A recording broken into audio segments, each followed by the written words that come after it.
back at it again. Welcome everyone to today's live stream. And today is going to be an interesting stream for today.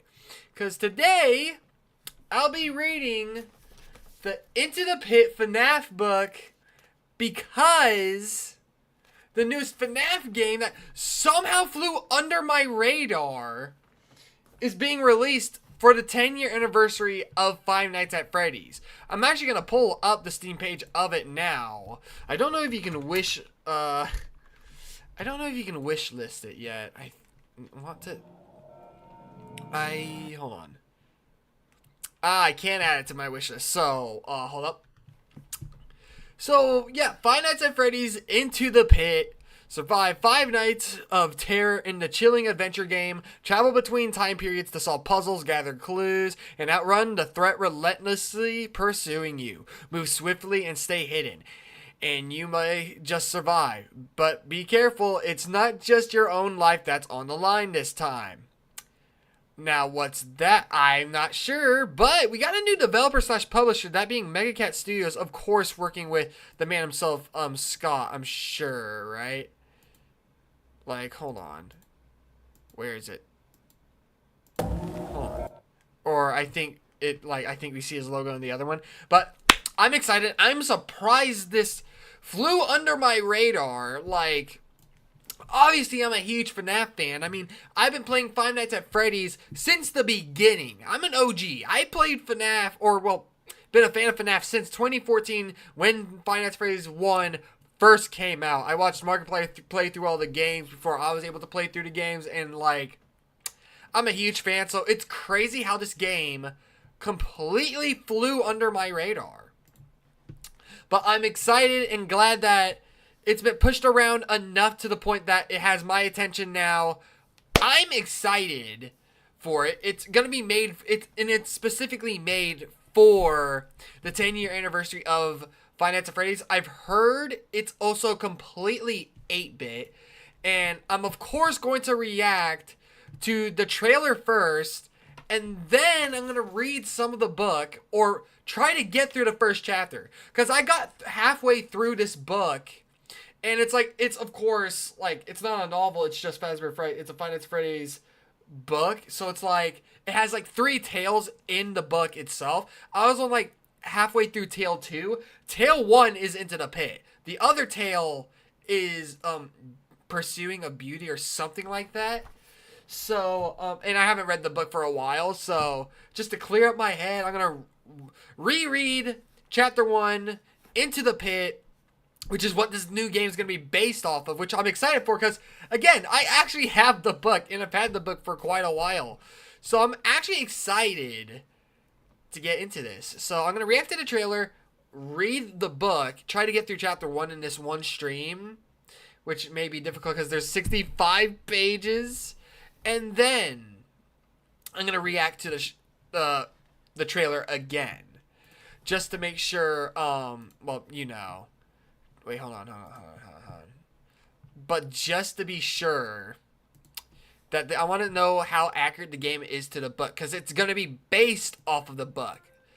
But I'm not exactly sure, like 100% sure if it's going to be very faithful to what happens in the book. But with that said, let's react. And I'm not going to, pressing... I've got my scenes numbered after my keyboard buttons, so every time I press a number, it fast forwards any video that I have in any page I have on. So, with that said, let's get into this. I'm gonna react to the first trailer, or the only trailer I think. Yeah. Megacat Studios and Scott Cawthon. See, So this is going to be the developer and author of the game, and I'm assuming it's going to be, it's 100%. The green light was given to them by Scott specifically, considering that this is going to be a 10-year anniversary based off of one of Scott Cawthon's books. So I would assume these people over at Megacat Studios have the green light from Scott to do this. So like it's Scott Cawthon approved, hopefully. Jeff's Pizza. So it's not at a Freddy Fazbear's place? Ooh, do not. That's the pit. The ball pit. Do not use. Is that the kid from the book? Because I vaguely remember the book. Travel back to when it all began. That's right. Because you go into the... Wait, hold up. Why was Bonnie flossing? Bonnie... Why is Bonnie flossing? Bonnie's Fortnite flossing. But yeah, that's interesting. Go back to where it all began. Because in the book, the kid goes into the ball pit... And then when he comes back out, it's like a completely different place, which is weird. Yo,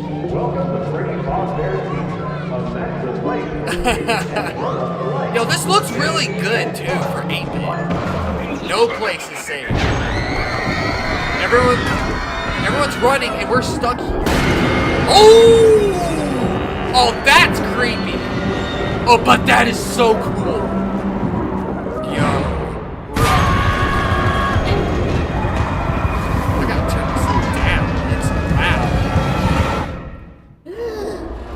I gotta turn this down for you guys too. Ooh! Ooh! Into this! Wait, what was that? Wait, were we like hiding ourselves in a mask? Hold on. Or just under, no, it's not under the table. We were in a mask. I'm chasing. Oh, yeah, we're in one of the suits. That is so cool. The 8-bit animation. Five Nights at Freddy's. That's sick. Prepare for a new nightmare. Whoa! Jump scare. Fresh pizza coming soon. More info at jeffpizza.com. Steam. Oh, it's going to be available for everything. Steam, Switch, PS4, 5, Xbox. And yep, the logo's right there. Mega Cat Studios and Scott. So this is going to be Scott approved. And yep, can't end the trailer without all the pizza. FNAF is, yeah, showing the gameplay. Yeah, that honestly, oh well, it just restarted. The video just restarted itself. Yo, that was sick. Yo, that was so cool. I'm playing that when it comes out. Oh my god, did not expect. That's so cool. That is so cool. I love that, and just to show you guys, I'm getting this on my wish list. Yep. Added it to my wish list. That comes out, I'm gonna get a notification, and when I get that notification, I'm buying it, and I'm playing it. And it's for the 10-year anniversary, so that's sick. I love that. And I'm so happy that FNAF is going to be a decade old now, which honestly, I love that so much. I'm so grateful I got to be a part of the FNAF community since the beginning all the way up to see its 10-year anniversary, which I wish is something I wish I could say about Geometry Dash, considering Geometry Dash came out in 2013, a year before Five Nights at Freddy's, considering it came out in August, just like FNAF. So, like, and the 10-year anniversary of Geometry Dash was last year. I just wish I had the same honor of being a Geometry Dash fan and player since its beginning, because I started playing in 2.0, or the 2.0 update, which was like, I think, 2 to 3 years within its development, and then we had a long wait before 2.2, but yeah. But at least I got to stay from the beginning. I got to join the FNAF community from the beginning, FNAF 1, and seeing it up to its 10-year anniversary with this new FNAF game. I'm so happy to be a part of it. I really am. Oh my god, but yeah, that's crazy. Anyways, though, with that said, how about we get into the wrong way. How about we get into the book now? I will be reading the book for you guys. So, yeah. I think, like, the first chapter is... Yo, Rasmus, welcome to the live stream. You just missed it. I reacted to the gameplay trailer. Don't worry, if you stay long enough, I'll react to it again as I close the stream. But right now, we're on the book section. I will be reading FNAF... Oh. Into the Pit, the Five Nights at Freddy's book, Into the Pit, starting now. So, yeah, see? There's gonna be, there's three tales in each of these books from what I know. So, table of contents, we got Into the Pit, leading up to Be Beautiful, and then Count the Ways. And at least for what it looks like here, Into the Pit is page... Okay, I also have the book. Oh, seriously? You have the... Oh my... That's so cool, man. Love ya, man. Love ya. Oh my god. Like, no, seriously, that's epic. Like, I've had the book for, like, 3 years. So the fact that they're making a FNAF game for the 10-year anniversary based off of this book, it makes me feel honored that I even started reading the books. But yeah, so Into the Pit is the first tale. It's like page 1 through 67 or something like that. So with that said... we are just going to go right into it. We're going to read it. For those who don't not like listening to people read books, that's fine. Yep, oh, dang. But yeah, Into the Pit. Into the Pit. And that's pretty much it. Like, there's no there's, like, no pictures in these. I mean, they're books, so...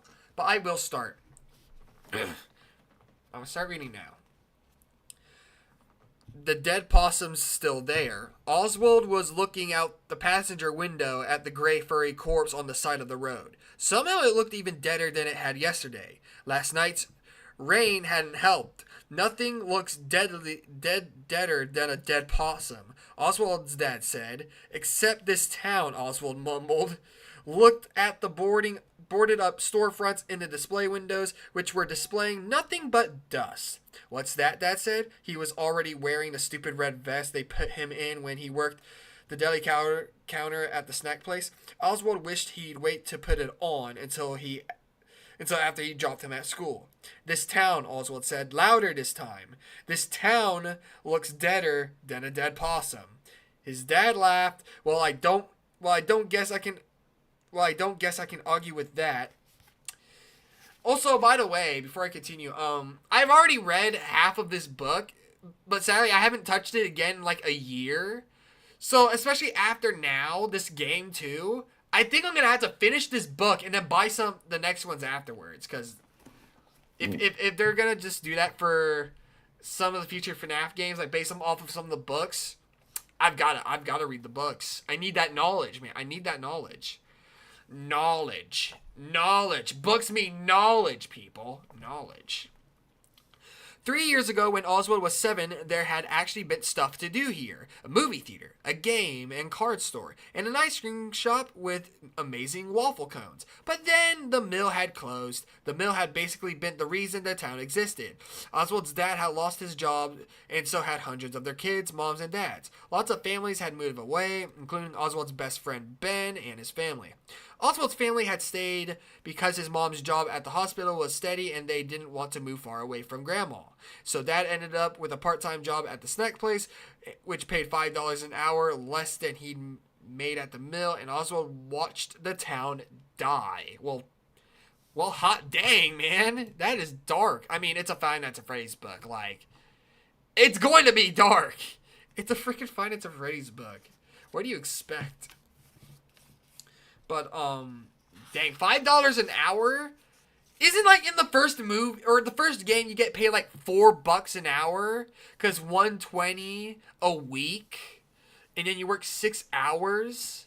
That's like 6 hours, yeah, like that's like $4 an hour. So, his dad's like making just $1 extra more. Anyways, One business after another shut down, like the organs in a dying body, because nobody had the money for movies or games or amazing waffle cones anymore. Are you excited? It's the day of school. It's the last day of school. Dad asked. It was one of those questions adults always ask, like, "How was your day?" and "Did you brush your teeth?" Oswald shrugged. "I guess, but there's nothing to do with Ben gone. School's boring, but home's boring too. When I was 10, I wasn't home in the summer until I got called in for supper. Dad said I rode my bike and played baseball and got into all kinds of trouble." Are you saying I should get in trouble?" Oswald said. "No, I'm saying you should have fun." Dad pulled into the drop-off line in front of the Westbrook Elementary. "Have fun?" He made it sound so easy. Oswald walked through the school's double doors and ran smacked into Dylan Cooper, the last person he wanted to see. Oswald was apparently the first person Dylan wanted to see, though because his mouth spread in a wide grin, Dylan was the tallest kid in 5th grade, and clearly enjoyed looming over his victims. "Well, if it isn't Oswald the Ocelot," he said, his grin spreading impossibly wider. That one never gets old, does it?" Oswald walked past Dylan and was received when his tormentor chose not to follow him. When Oswald and his 5th grade classmates were preschoolers, there was a cartoon on one of the little kid channels about a big pink ocelot named Oswald. As a result, Dylan and his friends had started calling him Oswald the Ocelot on the first day of kindergarten and had never stopped. Dylan and the kind of kid who'd pick on anything and made you different. If it hadn't been Oswald's name, it would have been his freckles or his cowlick? What? The name calling had gotten much worse this year. In the U.S. history, when they learned that the man who shot John F. Kennedy was named Lee Harvey Oswald, Oswald would rather be an ocelot than an asset. That's dark, man! Jeez. Again, it's been a while since I've read this, like the first thing. It feels so quiet, does it? Does it feel so... Well, I don't have the any background music or anything like that. Is that why it feels so quiet? Since it was the last day of school, there was no attempt at doing any kind of real work. Mrs. Meacham had announced the day before that students were allowed to bring their electronics as long as they took responsibility for anything getting lost or broken. This announcement meant that no effort would be made toward any educational activities of any kind. Oswald didn't have any modern electronics. True, there was one laptop at home, but the whole family shared it and he wasn't allowed to bring it to school. He had a phone, but it was the saddest, most out-of-date model imaginable, and he didn't want to take it out of his pocket because he knew any kid who saw it would make fun of how pathetic it was. So while other kids played games on their tablets or handheld consoles, Oswald sat. Agreed, possibly. Hold on a second. Bookmark this real quick. I can put on some music for you guys real quick. If I go back to 3, and then kind of just, I can widescreen. Cause I got some a perfect background. Bro's getting bullied. Facts. He's getting bullied. Hold on. Cause I can put on some background music and make it ominous. I'm gonna make it ominous. Hold on.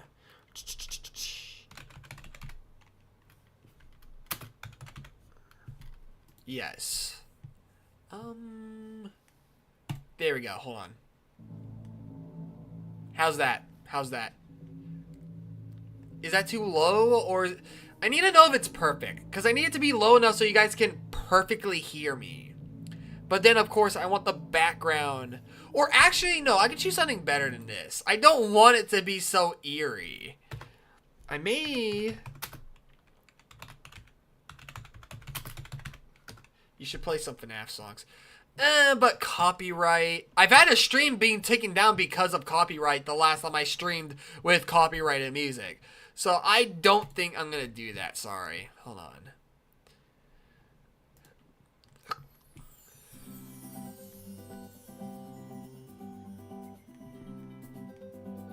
Is that good? I can just have... Is that good? I need to know if that's good. Hold on. Okay, is that good? Is that too loud or no? I need to make sure. Because I'm lowering the audio for myself specifically. Perfect. Okay, is that perfect? That's good? That's good?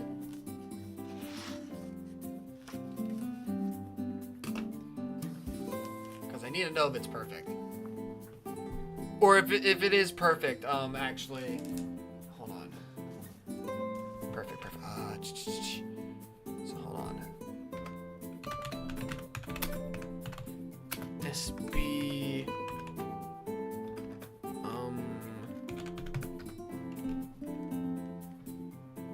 Who's my favorite FNAF character? Hold on. Give me a second here. Actually, gonna turn that off real quick. Because I'm going to extend that. There. That should be good. Hold on.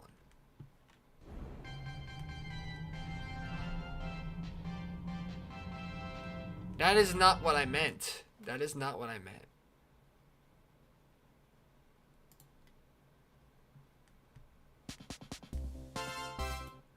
Oh my god. Come on.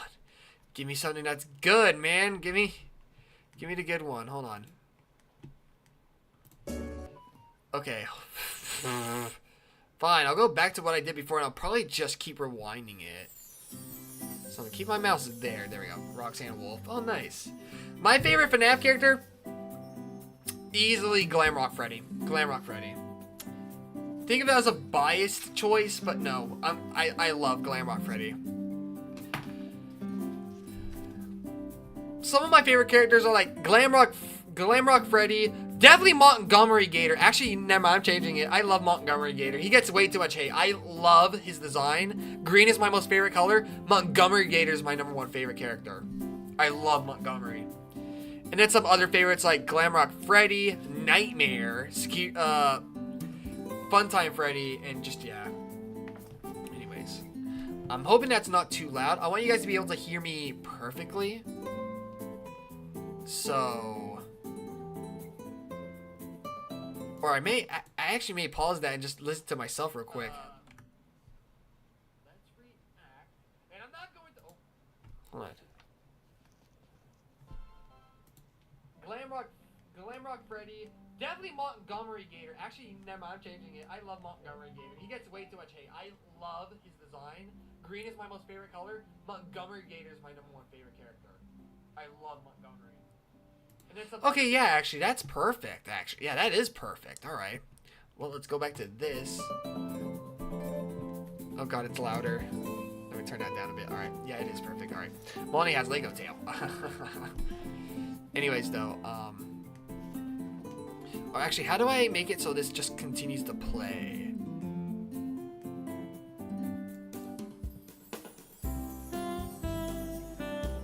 Or actually, I may record... Nah, I can't record that, actually. Hold on. Yeah. Hold on.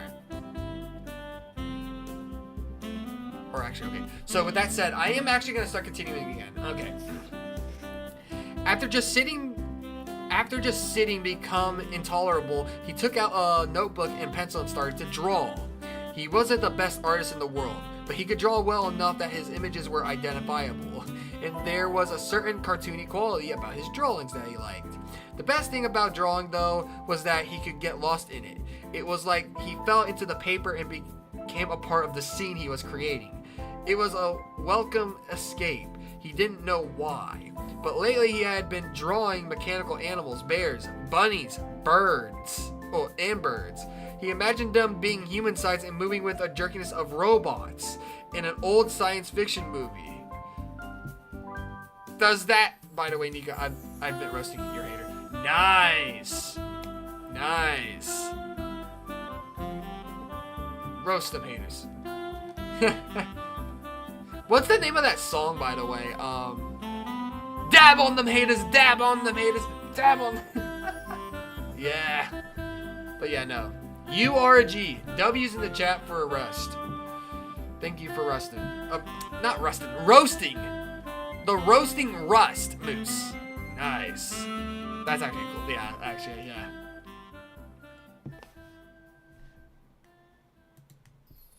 Alright, yeah, I can just do that. Alright. They were furry on the outside, but the fur covered a hard metal skeleton filled with gears and circuits. Sometimes he drew the animals' exposed metal skeletons or sketched them with the fur peeled back to show some of the mechanical workings underneath.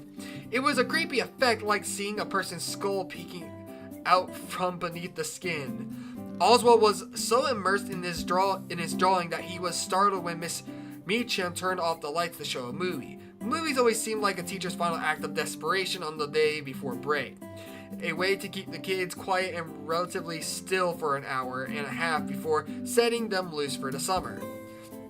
The movie Miss Meacham chose was, in Oswald's opinion, too babyish for the room full of 5th graders. It was about a farm with talking animals, and he had watched it before, but he watched it again because, really, what else did he have to do? At recess, kids stood around tossing a ball back and forth and talking about what they were going to do over the summer. I'm going to football camp. I'm going to basketball camp. I'm going to hang out with my neighborhood pool, or at my neighborhood pool. I'm going to stay with my grandma's in Florida. Oswald sat on a bench and listened. For him, there would be no camps and no pool memberships and no trips because there was no money, and so he'd draw pictures, play his old video games that he'd already beaten 1,000 times, and maybe go to the library. If Ben were still here, it would be different. Even if they were just doing the same old stuff, they'd be doing it together, and Ben would always make Oswald laugh, riffing on video game characters or doing a perfect impression of one of their teachers. He and Ben had fun no matter what they did, but now a summer without Ben yawned before him, wide and empty. Most days, Oswald's mom worked from 12 p.m. until 12 a.m., so his dad had to make dinner. Usually, they got by on frozen meals like lasagna or chicken pot pie, or on cold cuts and potato salad from the snack space deli that were still good enough to eat but not good enough to sell. When Dad did cook, it was usually things that just required boiling water. Nico's such a good narrator. Shut up. I roasted them right onto the front. Well, dang. Such a good narrator. Later. Bikini Bottom. A place of wonders, and no. I'm not even gonna go there. Alright, hold on. Okay, restart that. Let's go. Hold on. Mama. Oh, nice. Alright, hold on. Hold on. Fire. Fire! Hold on. Hold on. Perfect. And no, anything that I'm saying is not perfect at all. Hold on. Alright. Tonight, while Dad got their dinner ready, Oswald's job was to feed Jinx, their very spoiled black cat. Oswald often thought that he used about the same amount of cooking skill in opening Jinx's can of stinky cat food as Dad used in his dinner preparations. Tonight, Oswald and Dad were sitting down to plates of blue box mac and cheese and some canned corn. His dad had zapped in the microwave. It was a very yellow meal. You know, I was thinking, Dad said, squirting ketchup onto his macaroni and cheese. Why did he do that? Oswald wondered. I know you're old enough to stay home by yourself some, but I don't like the idea of you staying by yourself the whole day while your mom and I are at work. I was thinking you could ride into town with me in the mornings and I could drop you off at the library. You could read, surf the net. Oswald couldn't let this one slide. How out of date could his dad be? Nobody says surf the net anymore, Dad. They do now because I just said it. Dad forked up some macaroni. Anyways, I thought you could hang out in the library in the mornings. When you get hungry, you could head over to Jeff's Pizza for a slice of soda, and I could pick you up there once my shift's over at 3. So the place is called Jeff's Pizza, which, if you guys don't remember, That was literally... Oh, wait, hold on. That's literally the name of the restaurant in the trailer of the Into the Pit game. It's called Jeff's Pizza. Could head over to Jeff's Pizza for a slice and a soda, and I can pick you up there once my shift's over at 3. So, that is the name of the place.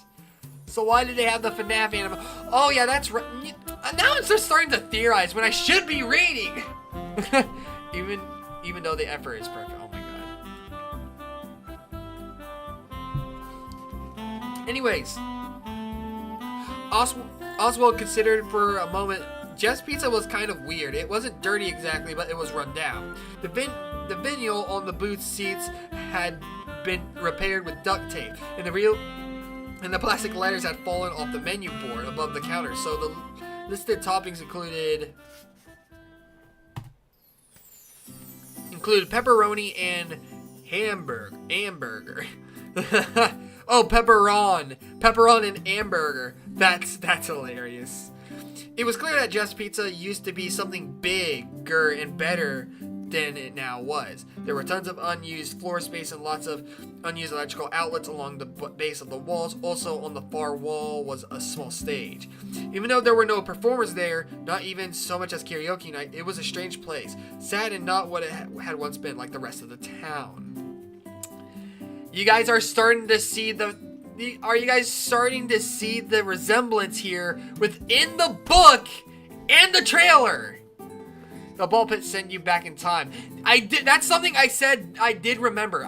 When you missed me react to the trailer, that's something I pointed out. I at least remember that the out of date ball pit, when this character would go into it, it would transport him back to the good old days of the place. So, and now just reading this portion, it really is us going back in time to find Freddy Fazbear's Pizza. Jeff's Pizza came after the FNAF Pizza. That's right. Because that's what I'm starting to get here. It's a good thing I'm rereading this. So yeah, he's explaining it as it is now. The stage is empty, the place is run down, the place is called Jeff's Pizza. But when he goes into that ball pit that's closed, it goes back in time. When he comes back up from the ball pit, he's transported back when the place is very great. A lot more of its tiles were used. There were actual animatronics on the stage, and the place was not run down at all. And it had animatronics, like Five Nights at Freddy's. It's Freddy Fazbear's Pizzeria. But way in the future when it's run down. That's so cool. That being said, the pizza was decent, and more important, it was the only pizza in town if you didn't count the kind from the frozen food department at the snack place. The few good restaurants in town, including Gino's Pizza and Marco's Pizza, which unlike Jeff's had real pizza maker names, had closed their doors not long after the mill had. So you give me the money for pizza? Oswald asked.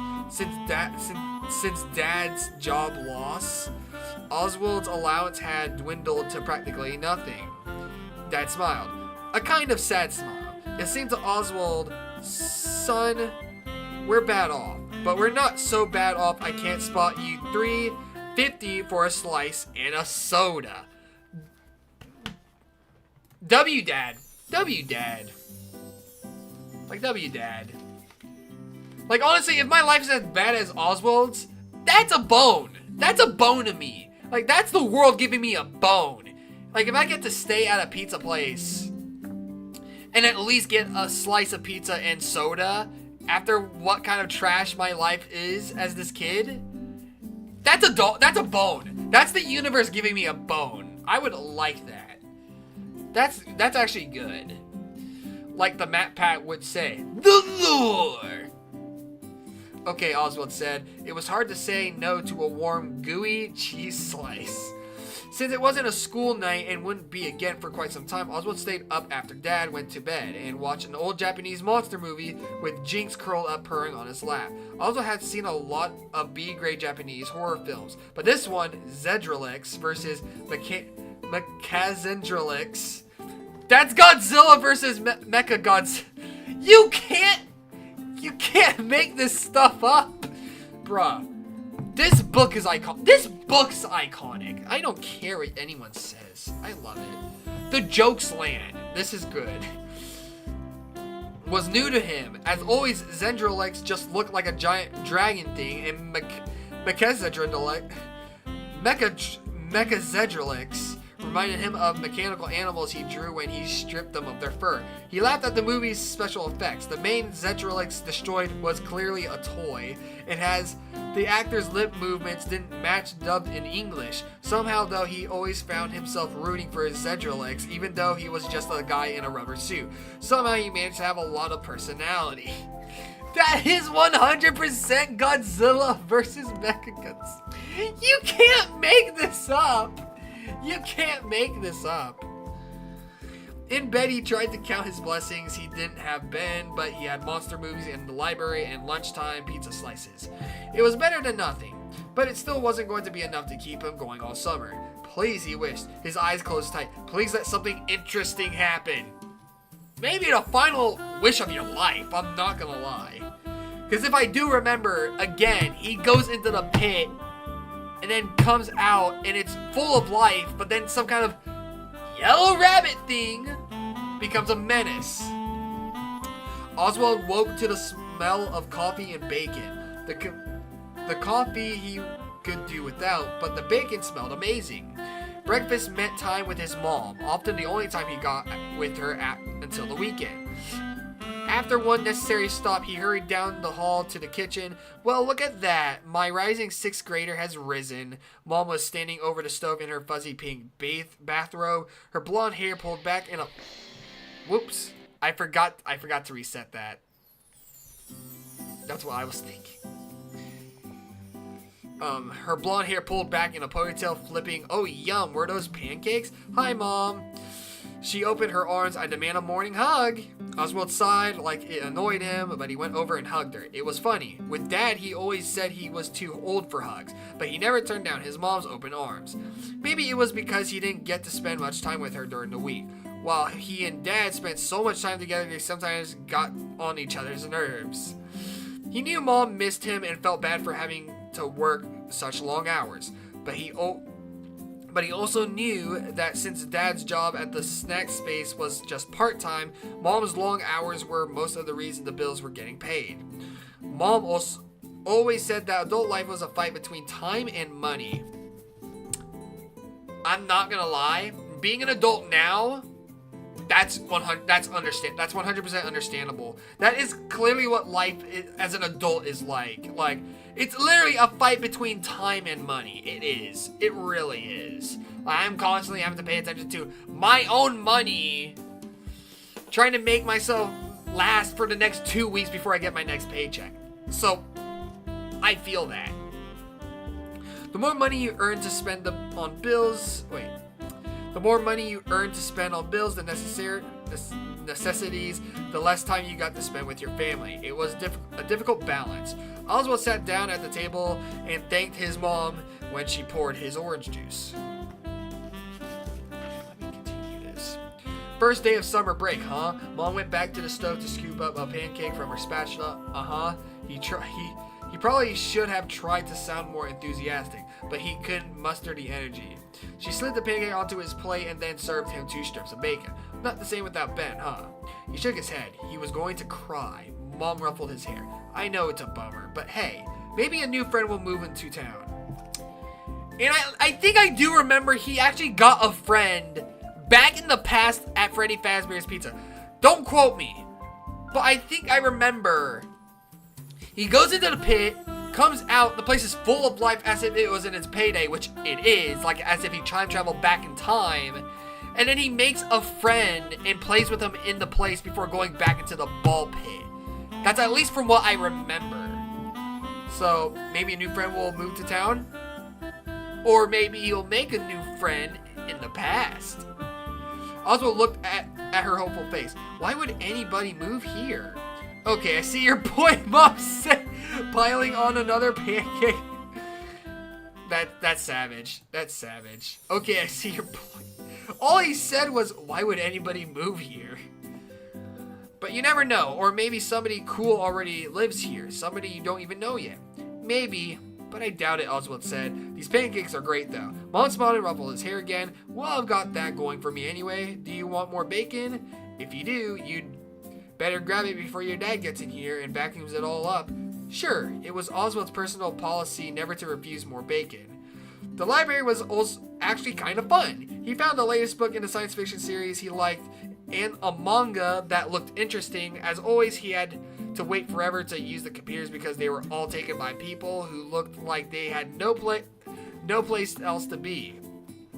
Men with scraggy beards wearing layers of ratty clothing, two thin women with sad eyes and bad teeth. He waited his turn politely, knowing that some of these people used the library for shelter during the day, then spend the night on the that is also dark. That is very dark. Jeff's pizza was as weird as he remembered. The big empty space beyond the booths and tables was like a dance floor where nobody danced. The walls were painted a pale yellow, but they must have used cheap paint or only one coat because shapes of whatever had been on the walls before were still visible. It had probably been some kind of mural with people or animals, but now it was just shadows behind a thin veil of yellow paint. Oswald sometimes tried to figure out what the shapes were, but they were too blobby to make out. Then there was the stage that never got used, standing empty but seemingly waiting for something. Though a feature even weirder than the stage lay in the back right corner, it was a large rectangular pen surrounded by yellow netting. But it had been roped off with a sign that said, "Do not use." The pen itself was filled with red, blue, and green plastic balls that had probably been brightly colored once they were now faded and fuzzy with dust. And if that does not sound familiar to any of you, and if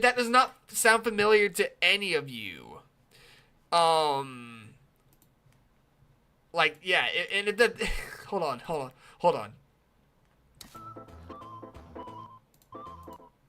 And if that does not sound familiar at all,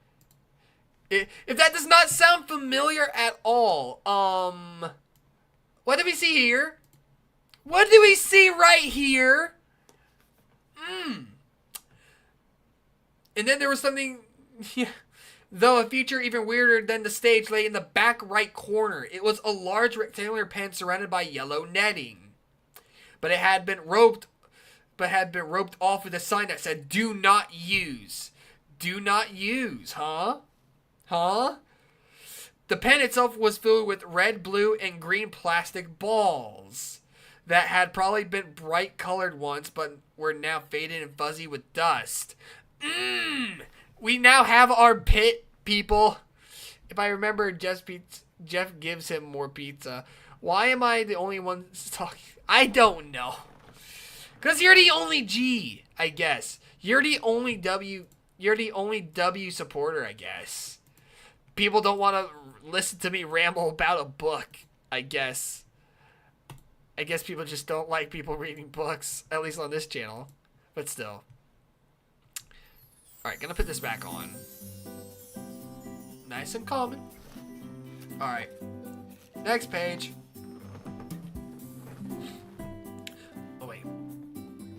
Oswald knew that ball pits had been popular features in kiddie playlands, but had largely disappeared because of concerns about hygiene after all. Who was going to disinfect all those balls?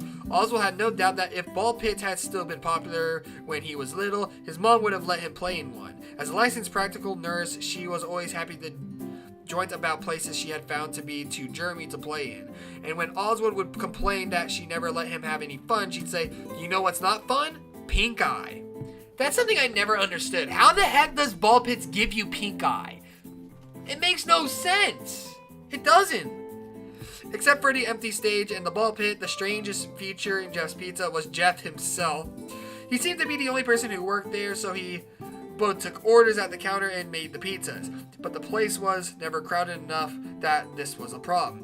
Today, like all other days, Jeff looked as if he had slept in a week.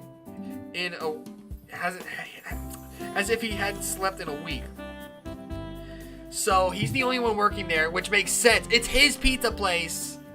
But again, I wonder who would, like, it makes sense, like, why no one else works there, you know, knowing the town and all that. He's the only one that works there, but his name is Jeff, so he's probably the owner of the place in general. So, yeah. His dark hair was sticking up in weird places, and he had alarming bags under his bloodshot eyes. His apron was stained with both recent and ancient tomato sauce. "What can I get ya?"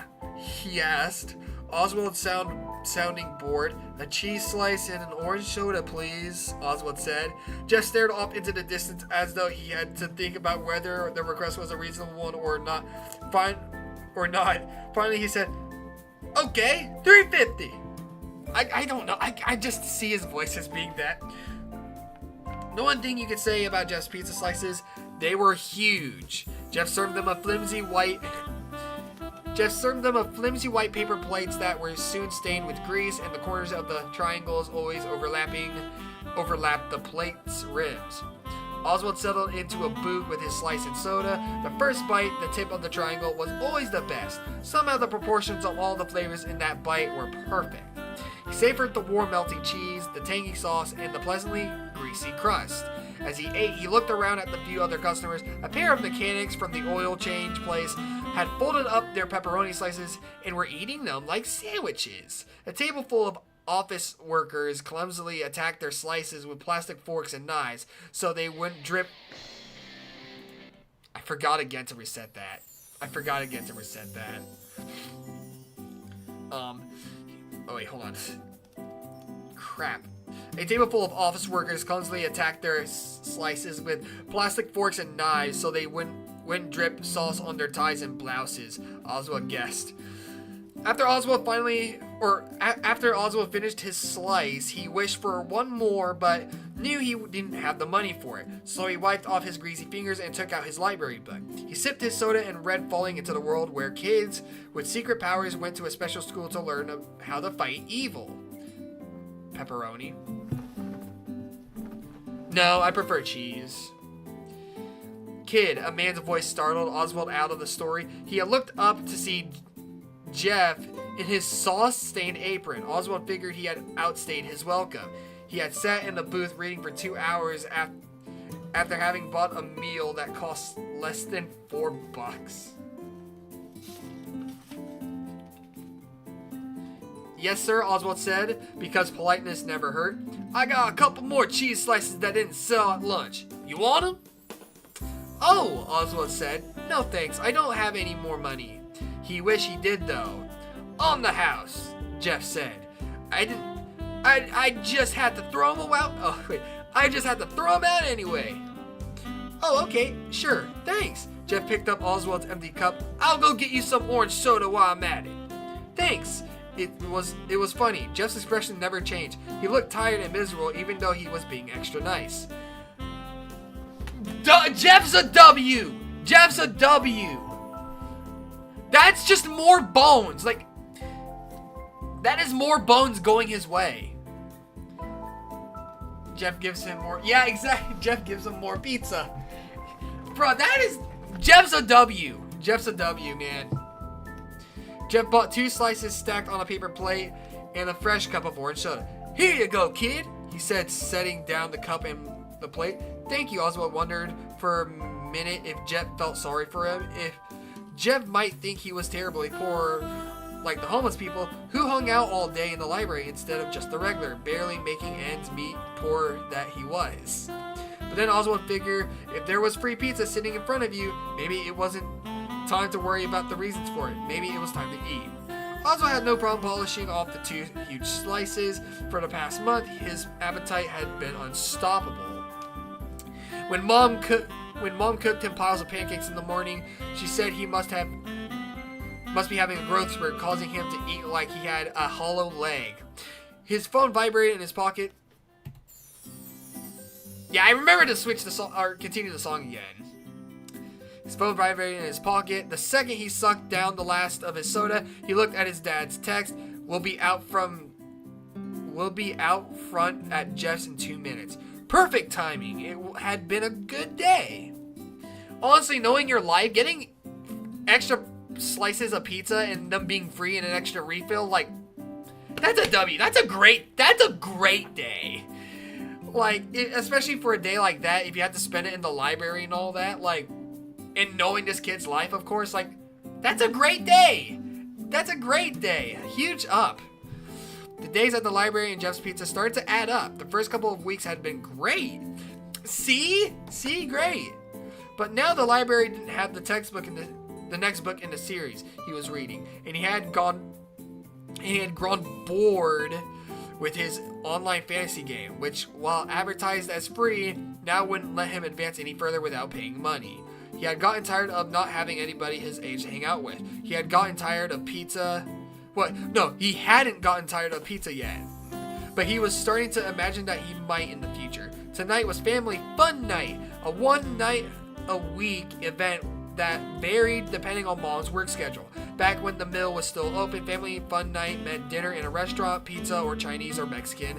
After their meal, they'd do some fun activity together. They'd go to the movies if something kid-friendly was playing, but if not, they'd go to the bowling alley or to the roller rink where Mom and Dad used to go on dates when they were in high school. Mom and Dad were great skaters, and Oswald was terrible, but they'd skate on either side of him, holding his hand and giving him up. They'd usually top off their evening with a waffle cone at the ice cream place downtown. Oswald and Mom would make fun of Dad because no matter what ice cream flavors were available, he'd always gotten vanilla. And what's wrong with vanilla? Vanilla's only the best flavor. That's a W. For me, I always go to the library every single day after school. Nice. Didn't ask to know about your personal life, but nice, man. Since the mill closed down, though, family fun night had turned into an at-home affair. Mom would make something for dinner that was easy but festive, like tacos from a mix or corn dogs. They'd eat and then play board games or watch a movie they'd rented from Redbox. It was still fun, of course, but sometimes also which allowed for the old days of seeing new movies at the theater and having waffle cones after. And Dad had to remind him that the important thing was that they all got to spend time together. Also, does anyone even remember Redbox? Like, I remember back in those days when I would go to Redbox, rent a movie, and then me and my family would just watch something. But, like, nowadays, you got Prime Video and all that type of jazz. Hulu, Netflix, like, YouTube. Like, you have anything you can watch from. Like, you don't really need to use Redbox anymore. Like, does anyone even still remember Redbox? Exactly, Nico. Sometimes when the weather was nice, they'd have a family fun night. They'd pack a picnic of cold cuts and salad courtesy of the snack space and head over to the state park. They'd eat their dinner at a wooden table and watch the squirrels and birds and raccoons afterward. They'd go for a walk on one of the hiking trails. These outings were always a nice change, but Oswald was also aware of why these were the only family fun nights they ever got them out of the house. Picnics were free. I don't. There's 2 doors. I don't. Wait, what?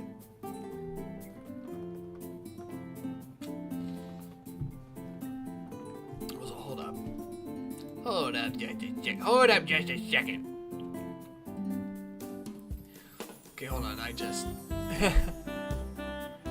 It's a nice, calming, like... Honestly, I should do this more often. You know what? I should do this. I should read books as streams more often. I do not know why, but I'm somehow enjoying the more kind-hearted reading session here. Like, I'm kind of enjoying myself just reading to you guys. We're an hour in, so yeah. There's like 60 pages, and we're on page 20. We're a third of the way there, so we'll probably be able to finish by the 3rd hour, hopefully. Tonight they were staying in. Mom had made spaghetti and garlic bread. They had played a game of Clue, which Mom won as she usually did, and now they were piled up on the couch together in their pajamas with a huge bowl of popcorn between them, watching a remake of an old science fiction movie. Once the movie was over, Dad said, "Well, that was pretty good, but not as good as the real version." "What do you mean the real version?" Oswald said. That was a real version." "Not really," Dad said. "I mean, it was set in the same universe as the real version, but it was kind of a cheap knockoff. It was kind of a cheap knockoff of the one that came out when I was a kid. Dad always had to be so opinionated. He could never just watch something and enjoy it. So the best movies are always Oswald said.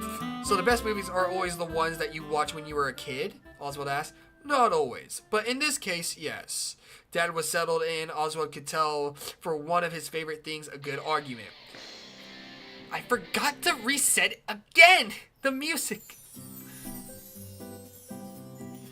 Not always, but in this case... Oh, wait. But the special effects in the original version stink. All those puppets and rubber masks. I'll take a puppet or model over CGI any day, Dad said, leaning back on the couch and propping his feet on the coffee table. That stuff is so slick and fake. It's got no warmth, no texture, and besides, you like those old Zendrelex movies, and the special effects in those are terrible. Talking about Godzilla again. Yeah, but I just watched those to make fun of them, Oswald said, even though he really did think Zendrelex was pretty cool. Mom came in from the kitchen with bowls of ice cream. Not as good as the waffle cone place, but nothing to turn your nose up at either. Okay, if you guys don't cut out the nerd argument, I'm going to pick the next movie we watch, and it's going to be a romantic comedy. That for real be Mom's, though. Oswald and his dad shut up immediately. Well, hot dang. That's about what I thought, Mom said, passing around the bowls of ice cream. Slay. The mom slays. As, like, roasted them.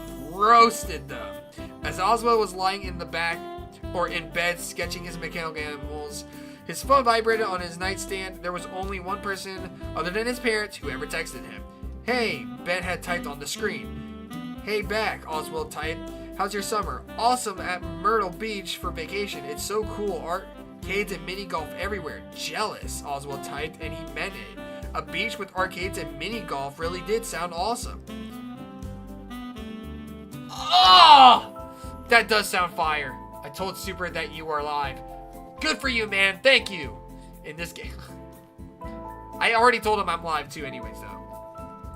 Wish you were here, Ben typed. Me too. How's your summer? Okay, Oswald texted. He was briefly tempted to make his summer sound cooler than it was, but he could never lie to Ben. Been going to the library a lot, lunch at Jeff's Pizza. That's all? It did sound pathetic compared with a family trip to the beach, he texted. Pretty much, yeah. I'm sorry, Ben texted. And then that pizza place is creepy.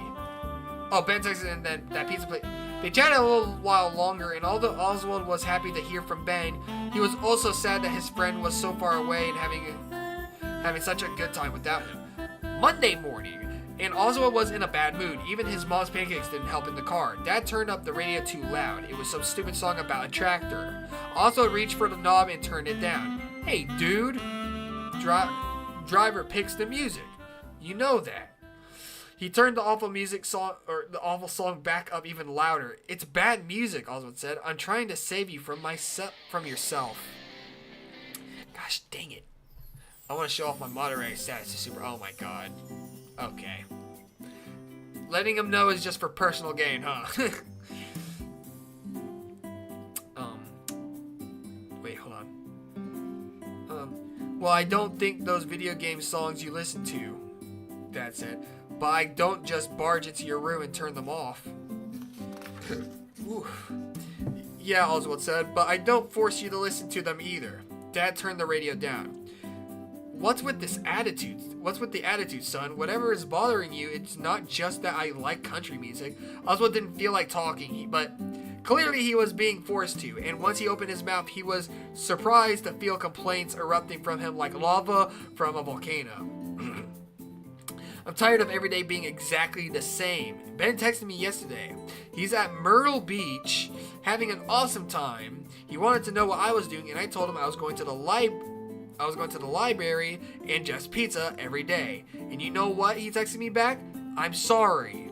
And that pizza place is creepy. Dad sighed. I'm sorry we can't go on vacation and have an awesome time. Oz. Things are hard right now where money's concerned. I'm sorry it affects you. You're a kid. You shouldn't have to worry about money. I'm hoping they'll move me to full-time at the store in the fall. That'll help a lot. And if I get promoted to deli manager, it'll be another $1.50 an hour. Oswald knew he shouldn't say what he was about to say, but here he went anyway.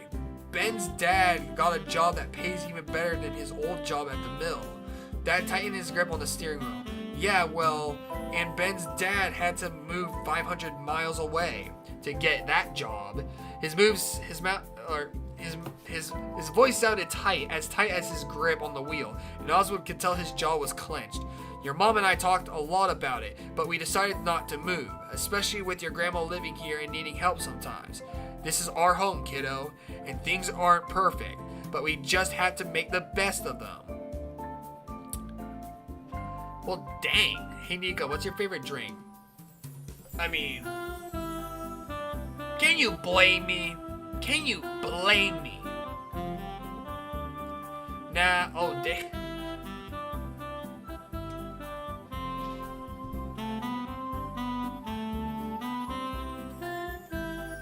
Oswald felt himself crossing the line from grumbling into grounding territory.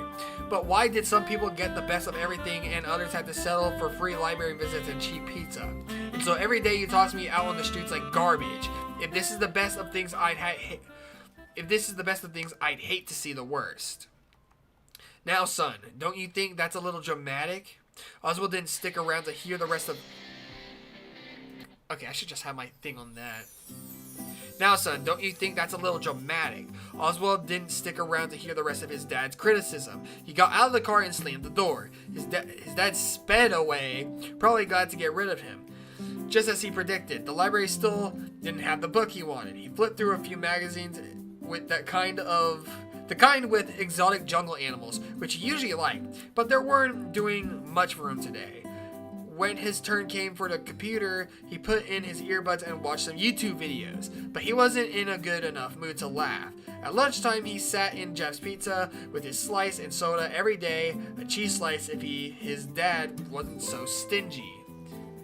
And what's wrong with cheese pizza? I prefer cheese pizza more. Cheese pizza is better than pepperoni. Hot take, but I had to say it. His dad sounds sad. I can't blame you. Bro sounds like a spoiled child. He's really not that spoiled, though. He's not. I mean, you've read the type of life he has. Like, he's not spoiled at all. I mean, they are trying their best to spoil him, but, like, it's, in the end of the day, it's not all that good, really. But I can understand both sides, though. He'd give him another $1 so he can have pepperoni or sausage. But no, it had to be the cheapest pizza you could get. Sure, money was tight, but really, was another $1 a day going to break the bank? Looking around the place, Oswald decided Ben was right.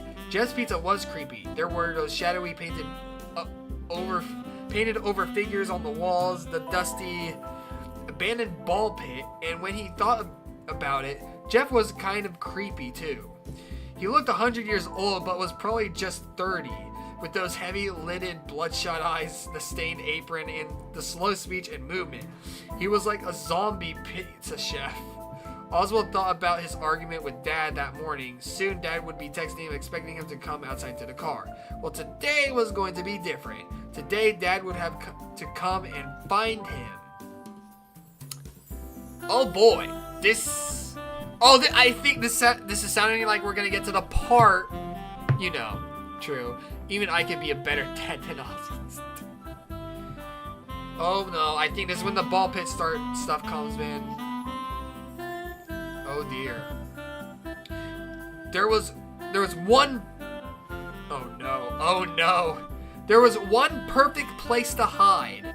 Oswald was going into the pit. The pit was pretty gross, really. Obviously untouched for years.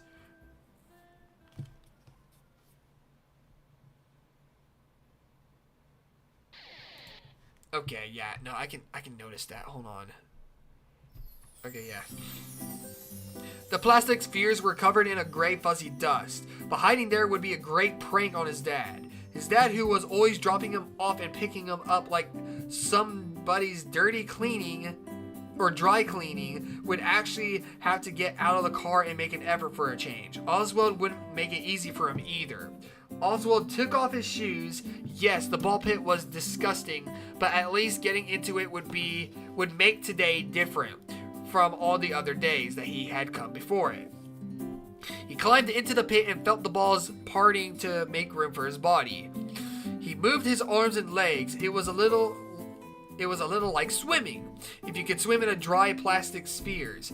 He found his footing at the bottom of the pit. Some of the balls were strangely sticky, but he tried not to think about why.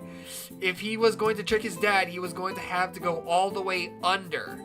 He took a deep breath as if he were about to jump into a swimming pool and fell to his knees that put him in up to his neck, wiggling around so he was sitting on the pit's floor with his head under too. The balls spread apart far enough that he could breathe, but it was dark and made him feel claustrophobic. The place stunk of dust and mildew. "Pink eye," he could hear his mother's voice saying. "You're going to get pink eye." I'm gonna take a shower, alright. Hold on.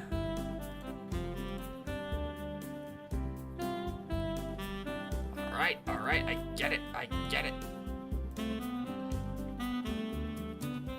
Okay, there we go. The smell really, the smell really getting to him. The dust tickled his nose. He felt a sneeze coming on, but he couldn't move his hand through the spheres fast enough to reach his nose and muffle it. He sneezed 3 times, each one louder than the other. Oswald didn't know if his dad was looking for him yet, but if he was, the sneezing ball pit had probably given away his location. Besides, it was too dark and too gross in there. He had to come up for air. As he rose, his ears were assaulted by the sound of beeping electronics and yelling and laughing kids. It took a few seconds for his eyes to adjust from the darkness of the pit to the brightness that now surrounded him. The flashing lights and vivid colors, he looked around and muttered, "Toto, I don't think we're in Kansas anymore." Yes! Bro, this book is iconic. The walls were lined with the shiny arcade cabinets housing games he'd heard his dad talk about from his own childhood.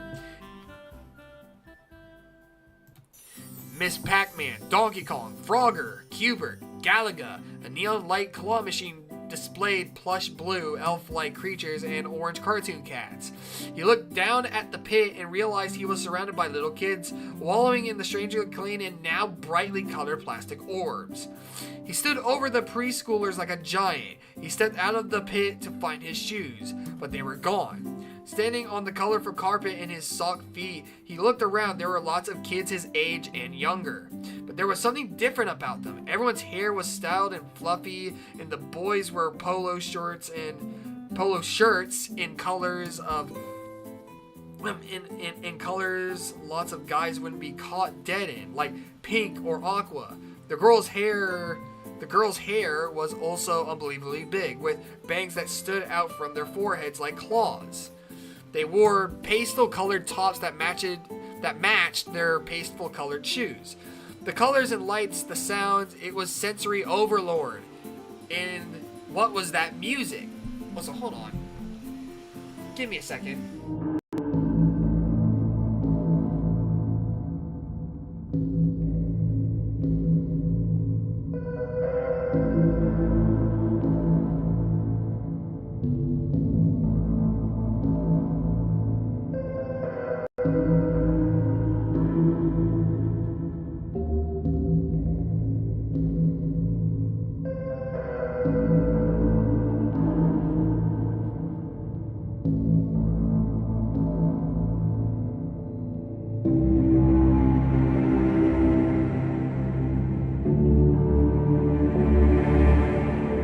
Alright, back. I'm back. Let's continue. And what was that music? Oswald looked around to see where it was coming from. Across the room on a small stage, a trio of animatronic animals blinked their big blank eyes, opened and closed their mouths, and pivoted back and forth in sync with a jangy, annoying song. There was a brown bear, a blue rabbit with a red bow tie, and some kind of bird girl. They reminded Oswald of the mechanical animals he had caught himself drawing lately. The difference was that he could never decide if the animals in the drawings were cute or creepy. These were creepy. Okay, that's cool. I don't remember that. So pretty much, this does act as some kind of time, like the pit does act as some kind of time travel thing, but also kind of like brings his imagination to life in a way. Because again, he's been drawing these types of creatures, and then all of a sudden, when he gets to this crazy world of fantasy in this pizza place, all of a sudden there's actual animatronics on the... Like the place is booming. There's all these people now. Everything looks clean. There's animatronics, mini games, arcade cabinets, and all that. So, dang. Strangely though, the dozen or so little kids surrounding the stage didn't seem to think so. They were wearing birthday party hats with pictures of the characters on them, and dancing and laughing, having a great time. When the smell of pizza hit Oswald's nose, he understood. He was still in Jeff's Pizza, or more accurately, what Jeff's Pizza had been before Jeff took over. The ball pit was new and now not roped off. All the outlets of the wall had arcade games plugged into them, and he turned around to face the left wall in the shapes of the shadows. In the shapes of the shadows on the wall of Jeff's Pizza were a mural of the characters performing on the stage. The brown bear, the blue rabbit, and the bird girl. Below their faces were the words Freddy Fazbear's Pizza. So yes, Jeff's Pizza is what Freddy Fazbear's Pizza becomes in the future. That's so cool. Yeah, I can't wait. Yo, what's up, Nico? Praise, how you doing? I am doing fantastic, buddy. Welcome to the live stream. How you doing? We reacted to the Into the Pit FNAF game trailer.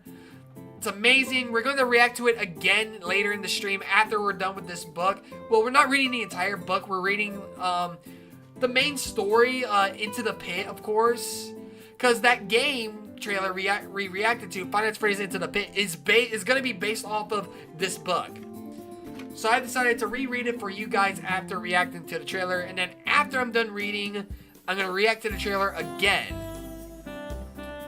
Because I want to see if it's going to be very accurate to,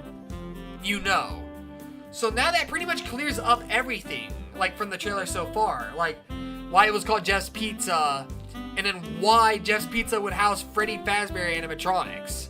That's why. That's us seeing the place as its heyday, as Freddy Fazbear's Pizza. Where now we're seeing it as like Jeff's Pizza. So we kind of go back in time. Or like the pit itself puts this kid back in time. That's so cool. Oswald's insides turned to ice water. How had this happened? He knew where he was, but he didn't know when it was or how he got here or got there. Somebody bumped into him and he jumped more than was normal.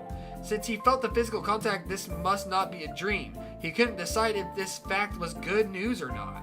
Sorry, dude, the kid said.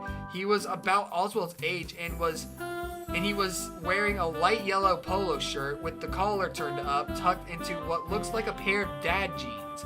The white tennis shoes he had on were huge, like clown shoes.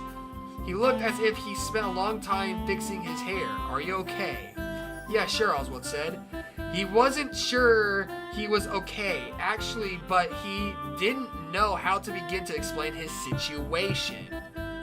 I've not seen you here before, the kid said. Yeah, Oswald said, trying to figure out an explanation that wouldn't sound too weird. I'm just visiting here, staying with my grandma for a few weeks. This place is great, though. All these old games. Old games? The kid said, raising an eyebrow. You're joking, right? I don't know where you were from, but Freddy's has the newest games around here. That's why the lines to play them are so long. Yeah, you kind of fumbled there, Oswald. Or what is it? I need to remember. That is his name, right? Oswald? Yeah, Oswald. Okay, yeah. Freddy's has the newest games around here. That's why the lines... Oh, wait. Oh, yeah, I was just kidding, Oswald said, but because he couldn't think of anything else to say. He had heard his dad talk about playing a lot of these games when he was a kid. Absurdly hard games, he said, on which he had wasted many hours and many quarters. I'm Chip, the kid said, running his fingers through his poofy hair. Me and my buddy Mike, he nodded at a tall black kid wearing huge eyeglasses and a shirt with wide red and blue strips. We're about to play some skee ball. Want to come with? Me and my buddy Mike. Mike Schmidt? And is this kind of proof that Mike Schmidt is black? Now, I'm messing with you guys, because Mike is obviously not black. I mean, we've seen the FNAF movie, but that takes place in an alternate universe. Like, the FNAF movies are going to take place in an alternate universe of FNAF, so... If these books are based off of the games itself, that would make Mike officially black, canonically black. Well, then that wouldn't make sense neither, because he's a kid. But maybe years go by, the place closes down, and it's not Jeff's Pizza yet, and he gets the job. I don't know. I'm just throwing things at the wall at this point. Sure, Oswald said. It was nice to hang out with some other kids. Even if they seemed to be kids from another time, he didn't think this was a dream. But it sure was as weird as one. You got a name? Mike said, looking at Oswald like he was some kind of strange specimen. Oh, sure, I'm Oswald. He had been too weirded out to remember to introduce himself. Mike gave him a friendly slap on the back. Well, I've got to warn you, Oswald. I'm a beast at skee ball, but I'll go easy on you since you're new here. Thanks for having mercy on me, Oswald said. He followed him to the skee ball area. On the way, they passed somebody in a rabbit suit that looked like a yellow version of the animatronic rabbit on the stage. Nobody else seemed to be paying attention to the rabbit guy, so Oswald didn't say anything. It was probably a Freddy Fazbear employee dressed up to entertain the little kids at the birthday party. Ah! Yellow Rabbit! Yellow Rabbit. Mike wasn't kidding about being a beast at skee ball. He easily beat Chip and Oswald 3 times, but he was a good sport and they spent the whole time joking around. It felt good being included. But after another couple of games, Oswald started to worry. What time was it really? How long had his dad been looking for him? And how was he going to get back to his real life? Sure, he'd wanted to give Dad a little scare, but he didn't want to scare the old man so much that he got the police involved. Hey guys, I'd better run, Oswald said. My grandma, he almost said, just texted me, but realized Chip and Mike would have no idea what he was talking about. Whenever this was, there were no cell phones. My grandma's supposed to pick me up in a few minutes. Okay, dude, maybe we'll catch you later, Chip said, and Mike gave a little nod and wave. Oswald left. His companion stood in a corner in his sock feet and wondered what to do. He was having some kind of magical experience. He was late getting back and he was missing his shoes. He was like some kind of mixed up guy Cinderella. I don't get it. The Yellow Rabbit. Yes. And oh wait. How to get back? He could walk out of the front door of Freddy Fazbear's, but where would that take him? It might be the right place to find his dad's car waiting, but it wasn't the right time. Not the right decade even. Then it dawned on him. Maybe the way out was the same way he got in, at the ball pit. A mom was telling her 2 little kids it was time to leave. They tried to argue with her, but she turned on her stern mom voice and threatened them with an early bedtime. Once they got out, he got in. He sank beneath the surface before anyone could see that the kid over the height limit was in the ball pit. How long to stay under? Randomly, he decided to count to 100, then stand. He rose to his feet and found himself standing in the dusty, roped-off ball pit at Jeff's Pizza. He climbed out and found his shoes right there, right where he left them. His phone vibrated in his pocket. He took it out and read, "Will be there in 2 minutes." Had no time passed at all? He headed out the door and Jeff called. See ya, kid," behind him. "This looks great, Mom," Oswald said, sparing a sausage link with his fork. Oh, so time lapse. So we're in the next day. But dang. Well, geez. You're in a good mood. Oh, wait. You're in a good mood today. Mom slid a waffle onto his plate. Quite a contrast from yesterday when you were Mr. Grumpy Pants. Yeah, Oswald said. They're supposed to get my book in the library today. This statement was true, but it wasn't the reason Oswald was in a good mood. Of course, it wasn't like he could tell her the real reason. If he said, I discovered a ball pit at Jeff's Pizza that lets me travel in time, Mom would be dropping the waffles and picking up the phone to call the nearest child psychologist. Oswald picked up his book at the library, but was too impatient to read it. He headed over to Jeff's Pizza as soon as it opened at 11. Jeff was in the kitchen when he got there, so he made a beeline for the pit. He shook off his shoes, stepped in, and sank into the depths. Since it had seemed to work before, he counted to 100 before he stood. The animatronic band was playing some weird jangly song that was partially drowned out by the sleeping, blipping, and dinging of a variety of games. He wandered the floor and took in the video games. The whack-a-mole, the neon light token suckers that let you win some tickets.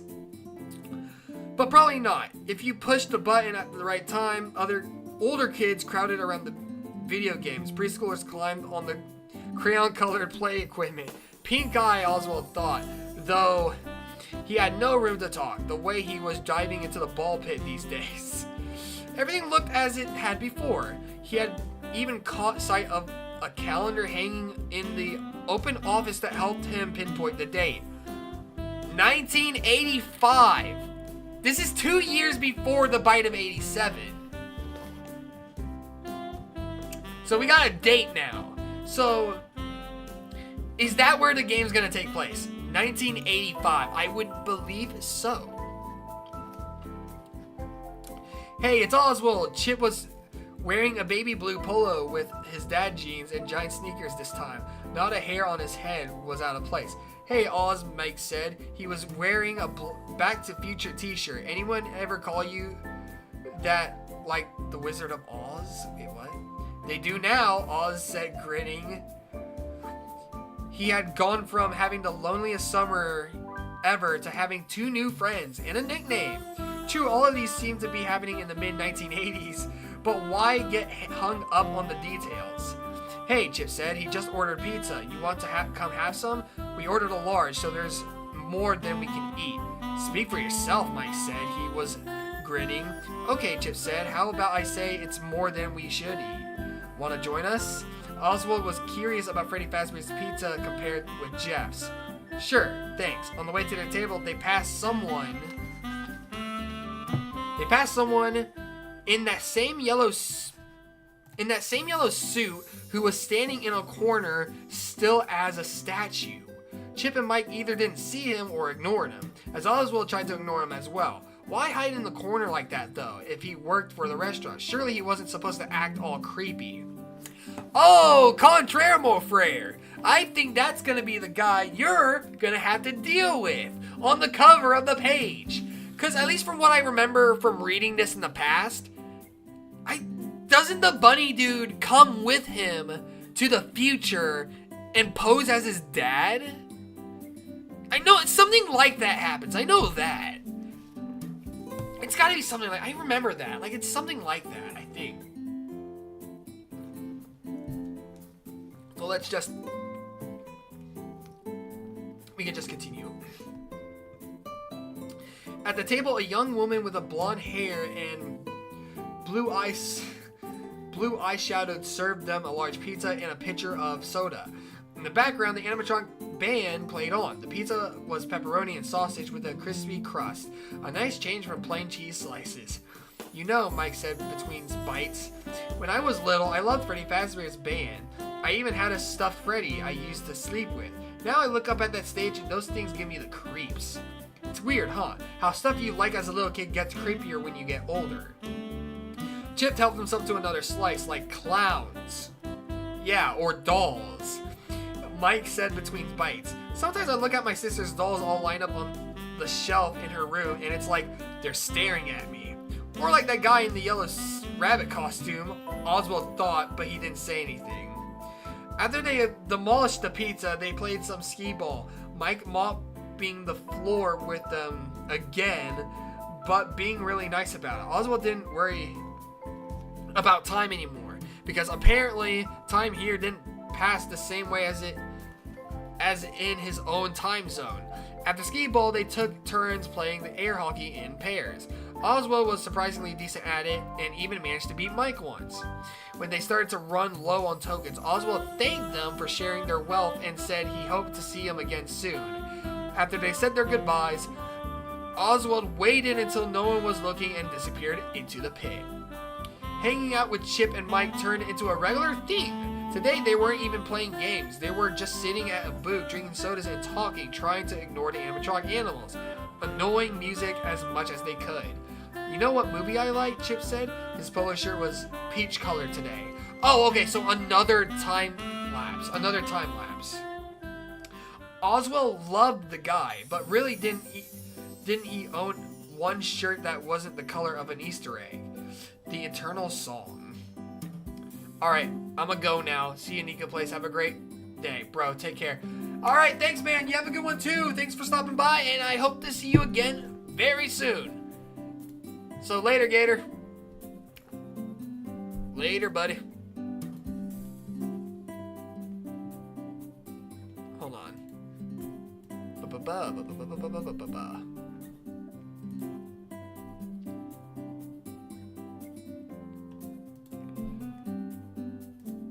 Alright, hold on.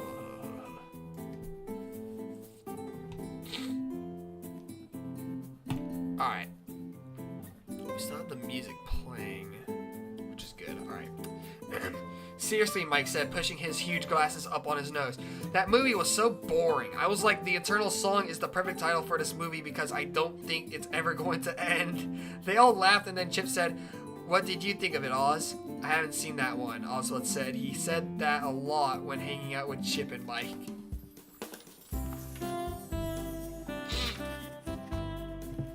Oswald always listened to them talking about movies and shows they liked. When they mentioned one he didn't know, he'd look it up online when he got home. He made a list of 80s movies he wanted to watch and checked the TV listings on the DVR to see when any of them might be showing. Oswald participated in Chip and Mike's conversations as much as he could. It was kind of like being a foreign exchange student. He sometimes had to fake his way through by smiling and nodding and being generally agreeable. Man, you need to get out more, Mike said. Maybe you can go to the movies with Chip and me sometime. That'd be cool, Oswald said, because what else could he say? Actually, I'm from the distant future, and I don't think it's physically possible for me to see you anyplace but in Freddy Fazbear's in 1985. They'd both think that was a joke on Mike because his favorite movie was Back to the Future. Name one movie you've seen that you really like. Chip said to Oswald, I'm trying to figure out what your taste is. Oswald's mind went blank. What was a movie from the 80s? E.T. E.T. Mike slapped the table, laughing. E.T. was like 3 years ago. You really do need to get out more. Do they not have movie theaters where you come from? They do, Oswald thought. And they have Netflix, and PlayStation, and YouTube, and social media. But he didn't say it. This book is so meta. It really is. Of course, there was technology Chip and Mike talked about. They had only the vanquished knowledge of like VCRs and boomboxes and cassette tapes. And he constantly had to remind himself not to talk about things like cell phones and tablets and the internet. He tried not to wear t-shirts with characters and references that might confuse them or the other customers at 1985 Freddy Fazbear's. Yeah, we definitely need to bring you up to date, Chip said. If only you knew, Oswald thought. Hey, do you want to go play some games? Mike said. I feel like the skee ball is calling me, but I promise I'll go easy on you guys. Chip laughed. No, you won't. You'll murder us. You guys go ahead, Oswald said. I think I'll just stay here at the table. What? And watch the show? Mike said, nodding in the direction of the creepy characters on the stage. Is something wrong? If you've suddenly decided you like Freddy Fazbear's music, we need to get you help fast. No, nothing's wrong, Oswald said, but really, something was. For his first few visits in 1985 Freddy Fazbear's, it hadn't even occurred to him that he was basically mooching off Chip and Mike's generosity. Because he never had any money of his own. And even if he was broke in his own time zone, would the money he brought from the present day even work in 1985? It was kind of pitiful being broke in two decades. That is actually a strange thing to worry about, actually. Or a strange thing to think about, actually. So hold on.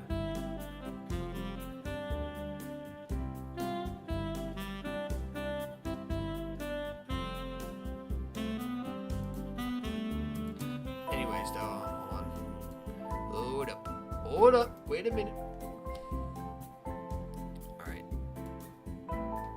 Trying to make sure everything's up to date. Okay, there we go.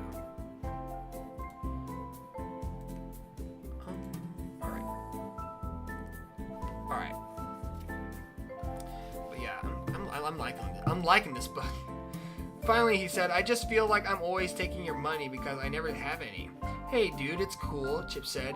He hadn't even noticed. Yeah, Mike said. We just figured your grandma never gave you any money. I know your grandma doesn't accept when it's your birthday, when it's my birthday. They were being really nice, but Oswald still felt embarrassed. If they had talked about his lack of money, they meant they hadn't noticed it. How about I just go hang out with you while you play, Oswald said. When he stood up, he felt a strange heaviness in his pockets. Something in them was so heavy he felt like his jeans might fall down. He reached in his pockets and pulled out double handfuls of 1985 Freddy Fazbear game tokens. What? Pulled out double handfuls of... He produced handful after handful and dumped them on the table. Or we could all play using these, he said. He had no idea how to explain the magic that had just occurred. I guess I forgot I was wearing these pants. The ones that held all the tokens in them. Chip and Mike looked a little confused, but then they grinned and started raking coins from the table into their empty soda cups. Oswald did the same. He decided just to go with the weirdness. He didn't know how the tokens got there, but then again, he didn't really know how he got here either. So, lots of things are changing. He's going back into this future version of Jeff's Pizza to Freddy Fazbear's, where the money, his allowance for the pizzas for Jeff, is turning into tokens? That's weird. But hey, that's Five Nights at Freddy's for you. The magic of Five Nights at Freddy's. In the morning, as Dad was driving him to the library, Oswald asked, Dad, how old were you in 1985? I was just a couple of years older than you.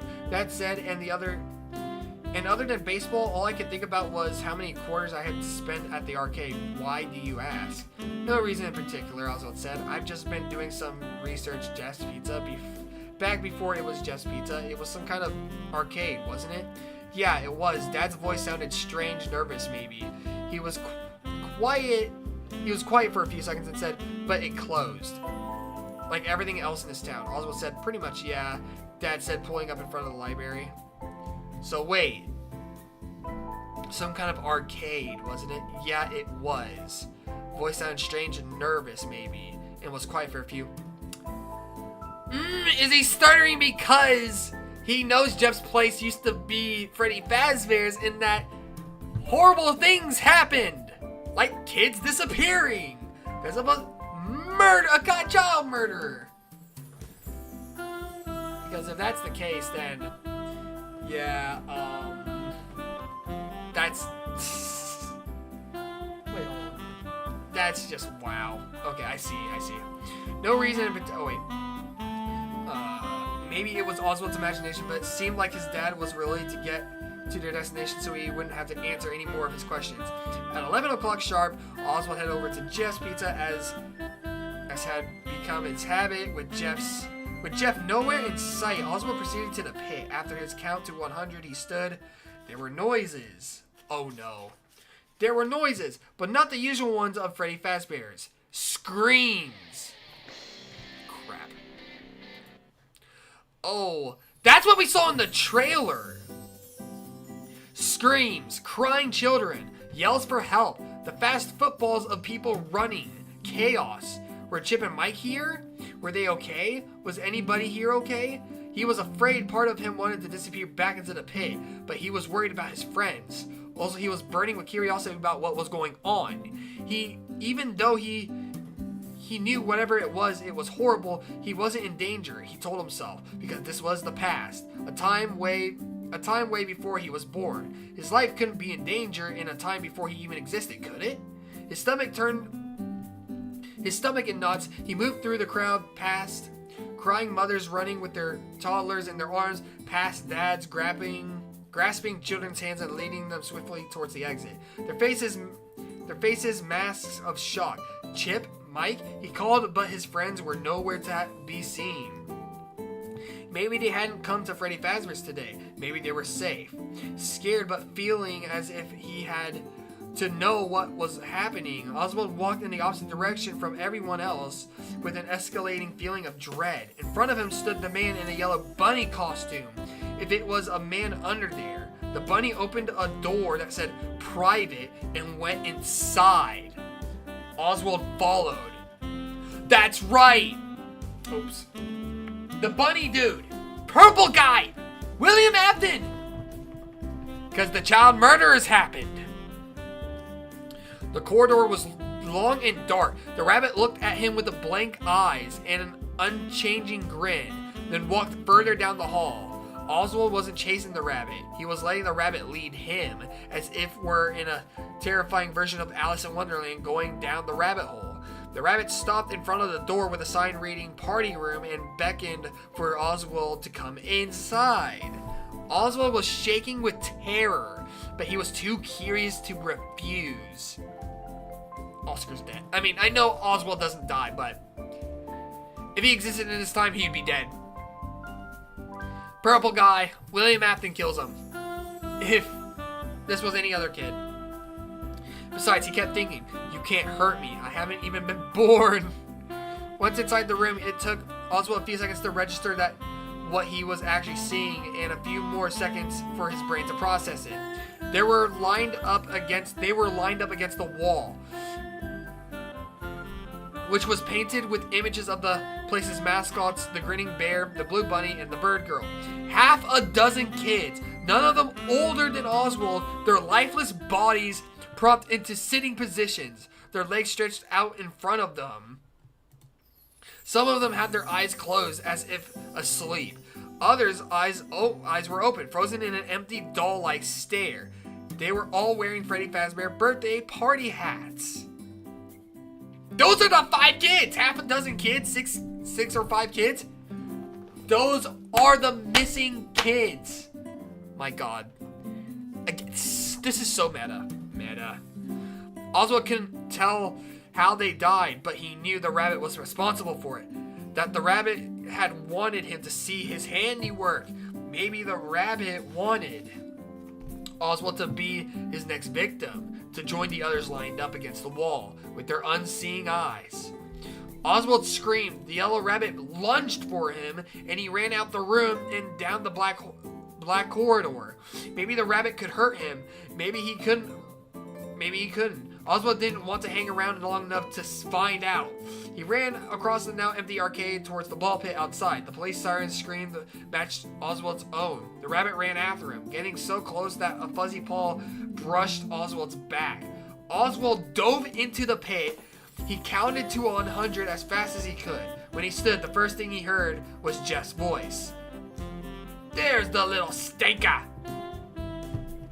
Oswald turned to see his dad stomping towards him. While Jeff looked on, Dad looked furious. And Jeff didn't look happy either. Never that he ever did. Oswald stood frozen, too overwhelmed to move. His dad grabbed his arm and pulled him out of the pit. "What were you thinking, hiding in that nasty old thing?" Dad said. "Didn't you hear me calling you?" After Oswald was out, his dad leaned over the pit.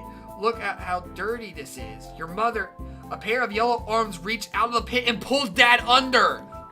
Ooh! I was right. The rabbit, the bunny man. William Afton shows Oswald. The kids are dead. Runs out. He's in trouble. The dad gets pulled in, and William Afton, purple guy, the golden rabbit on the book. He's gonna take his place. I called it. I remembered it. Memories are flooding me now. He drags the dad in. He comes out. No one even notices as the bunny poses as his dad. Dear God. My God. Well, oh, crap. The struggle would have been cartoonish if it hadn't been so terrifying. Dad's feet in his... Oh. Also, welcome back, Rasmus. Dad's feet in their own brown work boots kicked up to the surface, only to disappear below. Then a pair of big fuzzy yellow feet appeared, only to disappear too. The balls in the pit roiled like a stormy sea, and then they were still. The yellow rabbit rose from the pit, adjusted his purple bow tie, brushed off his front, and turned toward Oswald, grinning. Oswald backed away, but the rabbit was beside him, his arm firmly around Oswald's shoulders, guiding him towards the exit. Oswald looked at Jeff, who stood behind the counter. Maybe Jeff would help him, but Jeff wore the same hangdog expression he always wore, and just said, "See you later, guys." How could anyone act like this situation was normal? Once the rabbit got him outside, it opened the passenger door of Dad's car and pushed him in. Oswald watched as the bunny buckled his seatbelt and started the car. He tried to open the door, but the bunny had activated the power lock from the driver's side. The bunny's mouth was frozen in a rictus grin. Its eyes stared blankly. Oswald pushed the unlock button again, even though he knew it would work. "Wait," Oswald said. "Can you do any of this? Can you even drive a car?" The bunny said nothing, but started the car and pulled it into the street. It stopped at a red light, as Oswald figured it must be able to see and must know the basic rules of driving. Yeah, it's posing as his father, guys.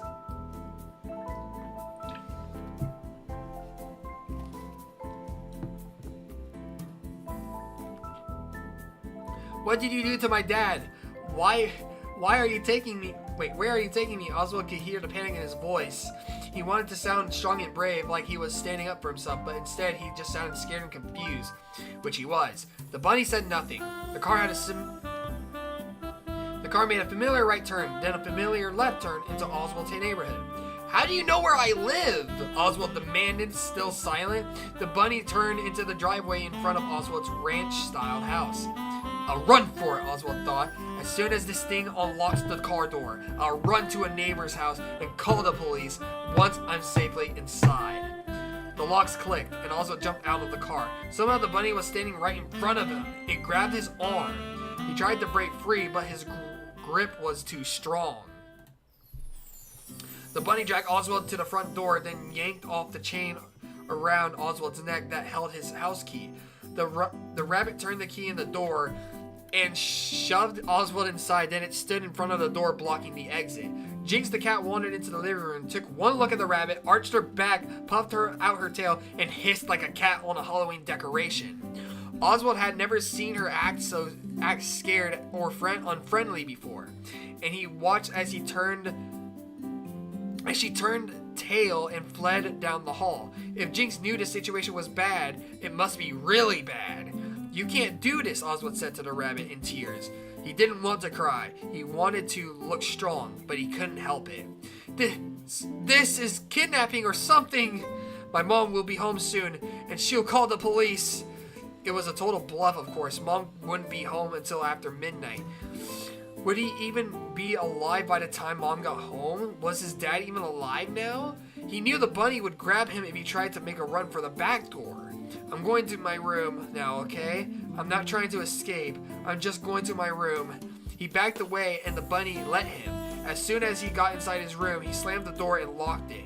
He took deep breaths and tried to think. There was a window in his room, but it was high and too small to climb through. Under his bed, Jinx let out a low growl. Oswald could hear the bunny outside the door. If I made a phone call, it would hear him. But maybe he could send a text. Dang! Things took a harsh right turn. Like, gosh dang. This is juicy. This is just crazy. My God. Hold on.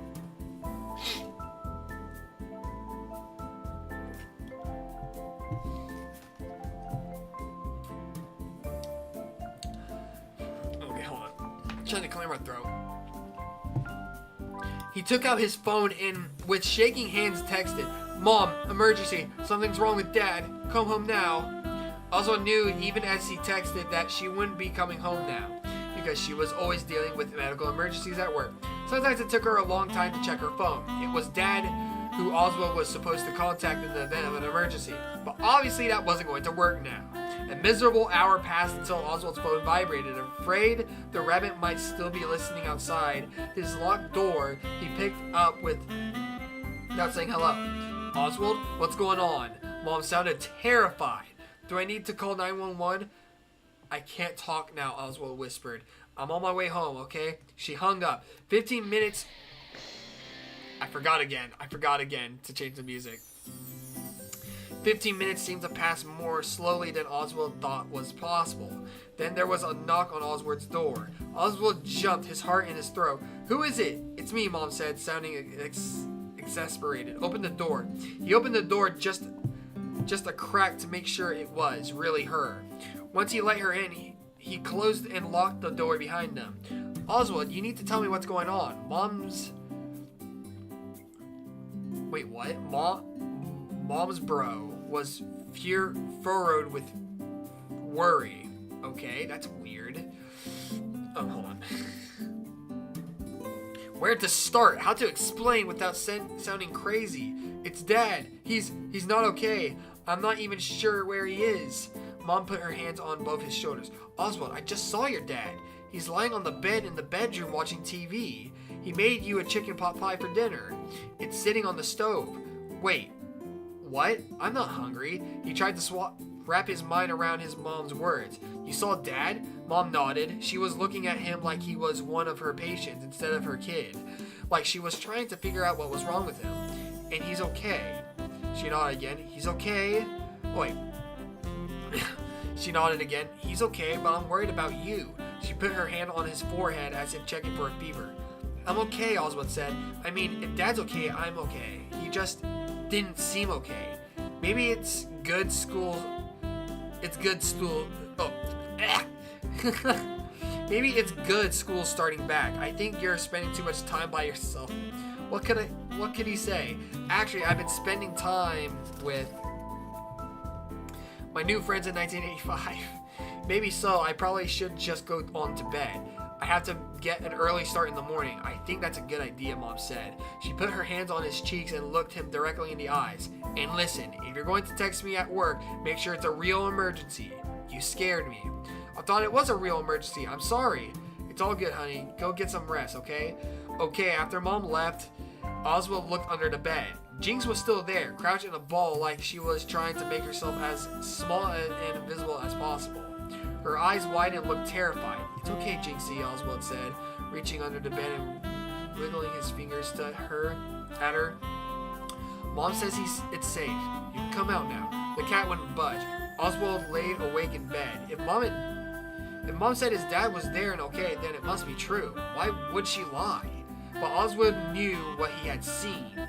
He had seen the yellow thing as he had started to think of it, drag his dad into the pit. He had seen the yellow thing climb out of the pit, had felt its grip on his arm, sat beside it in the car as it drove him home. Or had he? If Mom said Dad was home and okay, he must be. Oswald trusted his mom, but if Dad was okay, it meant Oswald hadn't seen what he actually thought he saw, and that must mean that Oswald was losing his mind. His cheeks. My cheeks or his cheeks? Like, I don't know. I don't know what you're saying.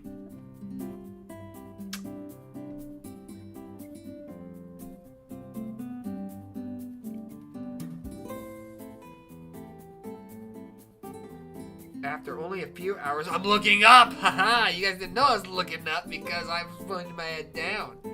Anyways. Oh, whoops. After only a few hours of fitful sleep, Oswald woke to the aroma of frying ham and baking biscuits. His stomach rumbled, reminding him he had missed dinner last night. Everything felt normal. Maybe he missed dinner last... Maybe he should just treat yesterday as a bad dream and try to move forward. A new school year, a new beginning. He stopped in the bathroom, then made his way to the kitchen. Feeling better, Mom asked? There she was, her hair in a ponytail, wearing her pink fuzzy bathrobe, fixing breakfast just like always. Something about this fact made Oswald feel tremendously relieved. Yeah, he said, I'm pretty hungry actually. Now that's a problem I can fix, Mom said. She set down a plate with 2 ham biscuits on it and poured him a glass of orange juice. Oswald ate the first ham biscuit in 3 big bites. The yellow thing walked in and sat across from him at the breakfast table. Mom? Oswald's heart beat like a jackhammer in his chest. The ham biscuit sat heavy in his churning stomach. What is it, hun? Her back was turned as she fiddled with the coffee maker. Where's Dad? She turned around, the coffee pot in her hand. Oh no. Shut up! I didn't say that. Unless it was in the book, then maybe I said... Shut up. Oswald, your dad is sitting right across from you. If this is some kind of elaborate prank, you can cut it out right now because it has officially stopped being funny. This is crazy. This is absolutely crazy. Oswald's going crazy. She poured a cup of coffee and set it down in front of the yellow thing, which stared straight ahead, its mouth set in an unchanging grin. Oswald knew he wasn't getting anywhere. Either he was insane or his mom was. Okay, I understand. I'll cut it out. I apologize. Maybe I'd be excused so I can get ready for school. Oh, the summer's already over. Hold on. Of course, Mom said, but she was looking at him kind of funny again. Oswald stopped in the bathroom to brush his teeth and then went to his room to get his backpack. He peeked under his bed to find Jinx still hiding there. Well, it's good to know there's somebody else in this family who has some sense. Oh my god. He said. When Oswald came back into the kitchen, the yellow thing was standing by the door, car keys in its paw. Is Dad taking me to school? Oswald asked. He didn't know if he could bear sitting beside it in the car again, hoping it was watching the road as it stared through the windshield with its empty eyes. Doesn't he always? Mom said. He could hear the worry in his voice. Have a good day, okay? Saying no choice, Oswald got in the car beside the yellow thing. Once again, it locked all the doors from the driver's side.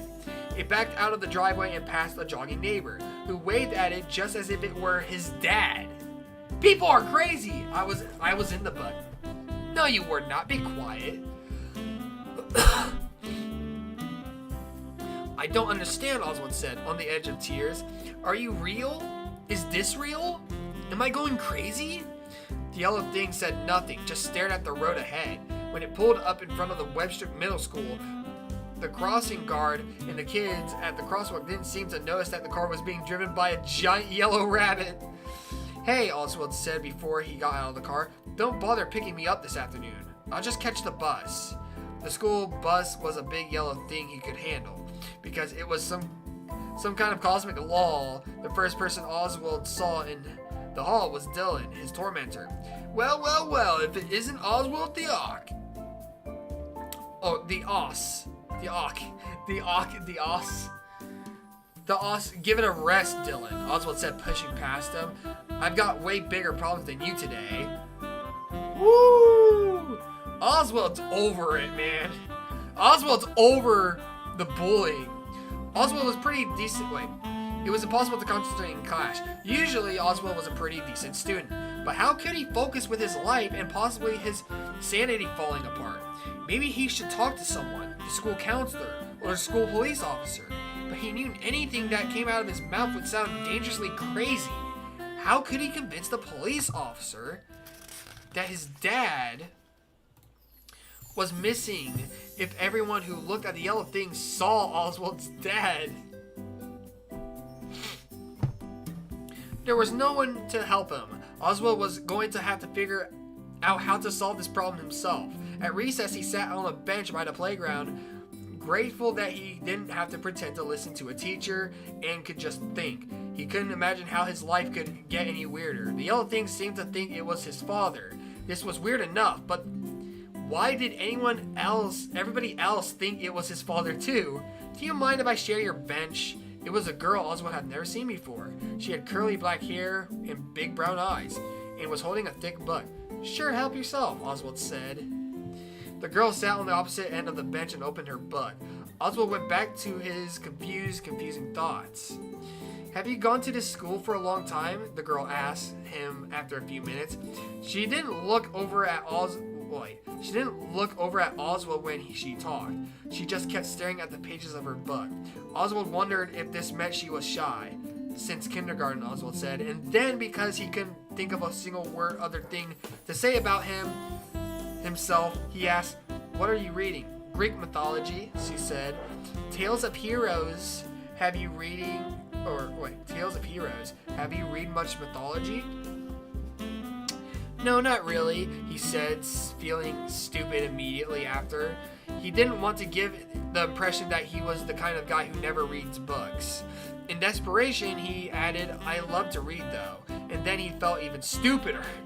"Me too," she said. "I've probably read this book a dozen times. It's like a comfort book for me. I read it when I need to be brave."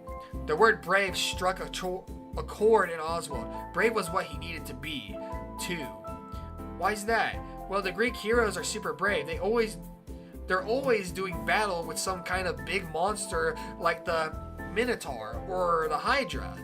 It kind of puts things in perspective, you know? No matter how bad my problems are, at least I have to do battle with a monster. "Yeah," Oswald said, even though he was trying to figure out how to battle with a monster, a yellow long-eared monster, in his own home. He couldn't tell this girl about the yellow thing, though. She would think he was crazy, and would be leaving their shared bench in a hurry. "So you said you read that book when you need to be brave?" He said he was surprised he was having this conversation given the way his mind was racing. For some reason, this girl was easy to talk to. "I mean, it may be none of my business, but I was wondering why you needed to be brave." Interesting. About to fight his demons. Let's go, Oswald.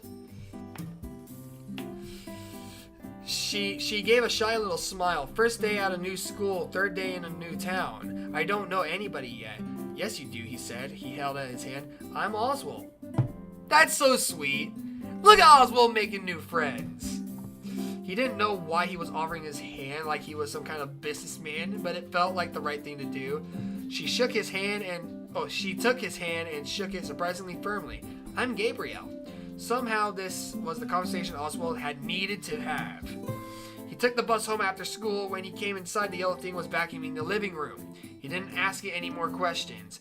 It wasn't as if it could give him any answers anyway. And besides, if he was going to make his plan work, he was going to have to act like everything was normal. And as anybody who had seen him in the 4th grade class play knew, acting was not one of his talents. Instead, he did what he was supposed to do when life was normal. When his real dad was vacuuming the living room, he got the feather duster out of the cleaning closet and dusted the coffee table, the end tables, and the lamps. He emptied the wastebasket and neatened the throw pillows on the couch. Then he went to the kitchen and took out the garbage and recycling. Once he was outside, it was tempting to run, but he knew running was not the answer. If everybody saw the yellow thing as his dad, nobody would help him. The yellow thing would always catch him. He went back inside. His chores done. He walked right past the yellow thing. I'm gonna go chill out a while before dinner, he said. Even though the possibility of relaxing in any way was unimaginable, he went to his room, but he didn't close the door. Instead, he took off his shoes, sprawled on the bed, and started drawing in his sketchbook. He didn't want to draw mechanical animals, but they seemed to be all he could draw. He shut his sketchbook and started reading a manga, or at least pretending to normal. The plan could only work if he acted like everything was normal. When the rabbit appeared in his doorway, he managed not to gasp. It beckoned for him the same way it had when it led him into the murder room at Freddy Fazbear's. And he followed it into the kitchen. On the table was one of the grocery store pizzas his dad had kept in the freezer, baked to a pleasant golden brown, and 2 glasses of fruit punch Oswald liked. The pizza had already been sliced which was a relief, because Oswald couldn't imagine what he would have done if he had seen the whole thing holding a knife run screaming out into the street. Probably. I gotta go again. Oh, okay. Well, see you later, dude. Thanks for joining the stream, and I'll see you later, bud. Hopefully you don't miss the next time I actually, the next time next time I react to the trailer, because after this I'm gonna react to the trailer again. But yeah, this is insane. Hold on. Hold up.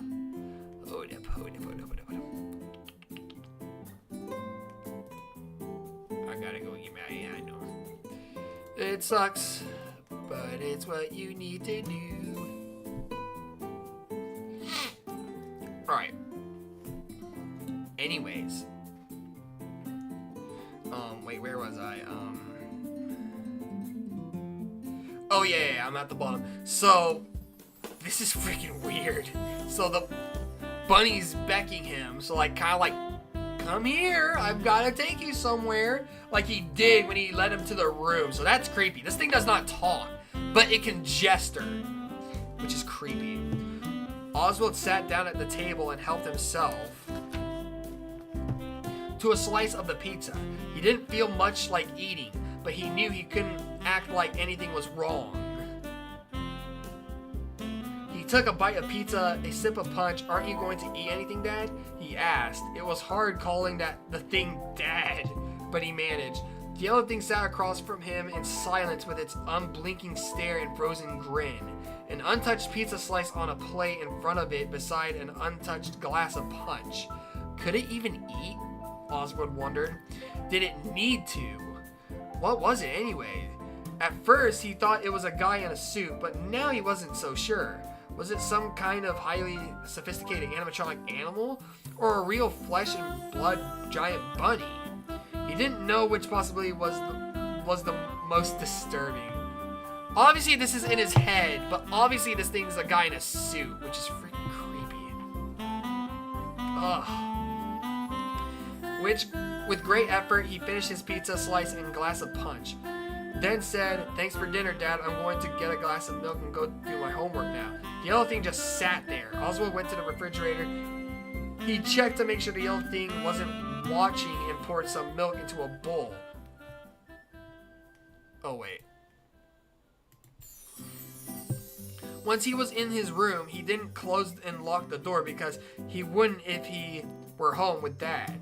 Normal so as not to arouse suspicion. He slid the bowl of milk under his bed where Jinx was still hiding. "It's going to be okay, girl," he whispered. He hoped he was right.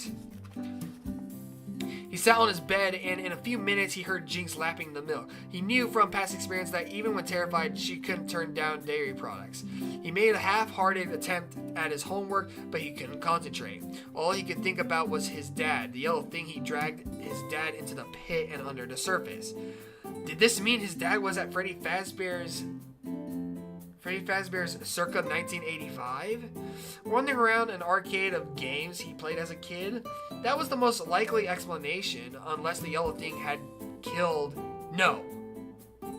He He couldn't let himself think that. His dad was alive. He had to be. The only way to know was to go back into the pit. But first, he was going to have to go get out of the house without the yellow thing noticing. Oswald waited until dark, then waited some more. Finally, he grabbed his shoes and tiptoed out of his room and into the hall in his socked feet. The door to his parents' bedroom was open. He sneaked a glance inside as he crept past. The yellow thing was lying on its back on his parents' bed. It appeared to be staring at the ceiling. Or maybe it wasn't staring. Maybe it was asleep. It was hard to tell since its eyes didn't close. Did it even need to sleep? Holding his breath, he passed his parents' room and tiptoed into the kitchen. If the yellow thing caught him, he could always say he was just getting a drink of water. The kitchen was the best escape route. The door was less squeaky than the front door. He slipped into his shoes and pulled the door open slowly, inch by inch. When it was open, just wide enough, he slipped through and shut it softly behind him. Then he ran. He ran through his neighborhood and past neighbors walking their dogs and kids riding bicycles. Some people looked at Oswald strangely, and he couldn't figure out why. People ran in this neighborhood all the time, but then he realized he wasn't running like he was doing it for exercise. He was running like something was chasing him, and it might be. It was a long way to Jeff's Pizza on foot, and Oswald knew he couldn't keep up his pace all the way there. He slowed to a walk after he was out of his neighborhood and chose to walk side streets instead of the more direct route, so he'd be harder to follow. He was afraid Jeff's Pizza might be closed by the time he reached it, but when he arrived, hot and out of breath, the light open sign was still on.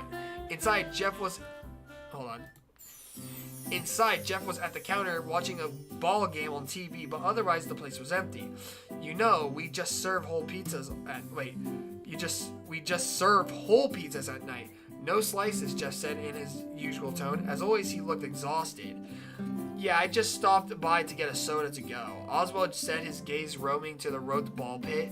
Jeff looked a little puzzled, but finally said, okay, let me get you a pie out of the oven. Then I'll get it for you. Orange, right? A pie out of the oven. Is that another word to say like pizza? Like a pie of pizza? I get it. I think so. Right, thanks. As soon as Jeff disappeared into the kitchen, Oswald ran into the back corner and dove into the pit. The familiar musty smell filled his nose as he sank beneath the surface. He sat on the pit's floor. He counted to 100 as he always did, even though he wasn't sure it served any purpose in getting him to make the jump to Freddy Fazbear's in 1985. He shifted on the pit's floor and felt something solid pressed against his lower back. A shoe? It felt like the sole of a shoe. He scooted around and grabbed it. It was a boot, a steel-toed work boot like his dad used to wear to work at the mill, and now wore to his job at the snack place. He moved his hand up a little. An ankle in the kind of thick boot sock his dad liked. He crawled further across the floor of the pit. The face. He felt it to feel the face. If it was some giant furry head like the yellow things, he might never stop screaming, but he had to find out. His hand found a shoulder. He reached to the chest and felt the cheap fabric of a white undershirt. He was shaking as he reached higher. He felt an unmistakably human face, skin and stubble, a man's face. Was it Dad? It was. He had to be alive. He had to be. Oswald had seen shows where people who had been in emergency situations suddenly developed amazingly strength and found themselves able to lift the front end of a car or tractor. This was the kind of strength Oswald needed to find. His dad wasn't a big man, but he was still a man and weighed at least twice as much as his own son. He had to move his dad if he was going to save him. If this even was his dad, if this wasn't some kind of cruel hoax set up by the yellow thing to trap him, Oswald couldn't let himself think these thoughts. Not if he was going to do what he had to do. This is getting juicy. Oh my god. I love this book. I love that this book is so meta. He got behind the person, grabbed under his armpits, and pulled. Nothing happened. Dead weight, Oswald thought. No, dead Paul. No, wait. No, not dead, please. Not dead.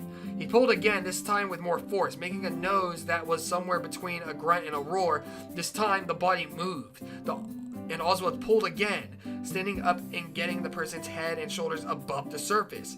It was his dad, pale and unconscious, but breathing. Definitely breathing, and around them, not Freddy Fazbear's in 1985, but the normal present-day weirdness of Jeff's Pizza.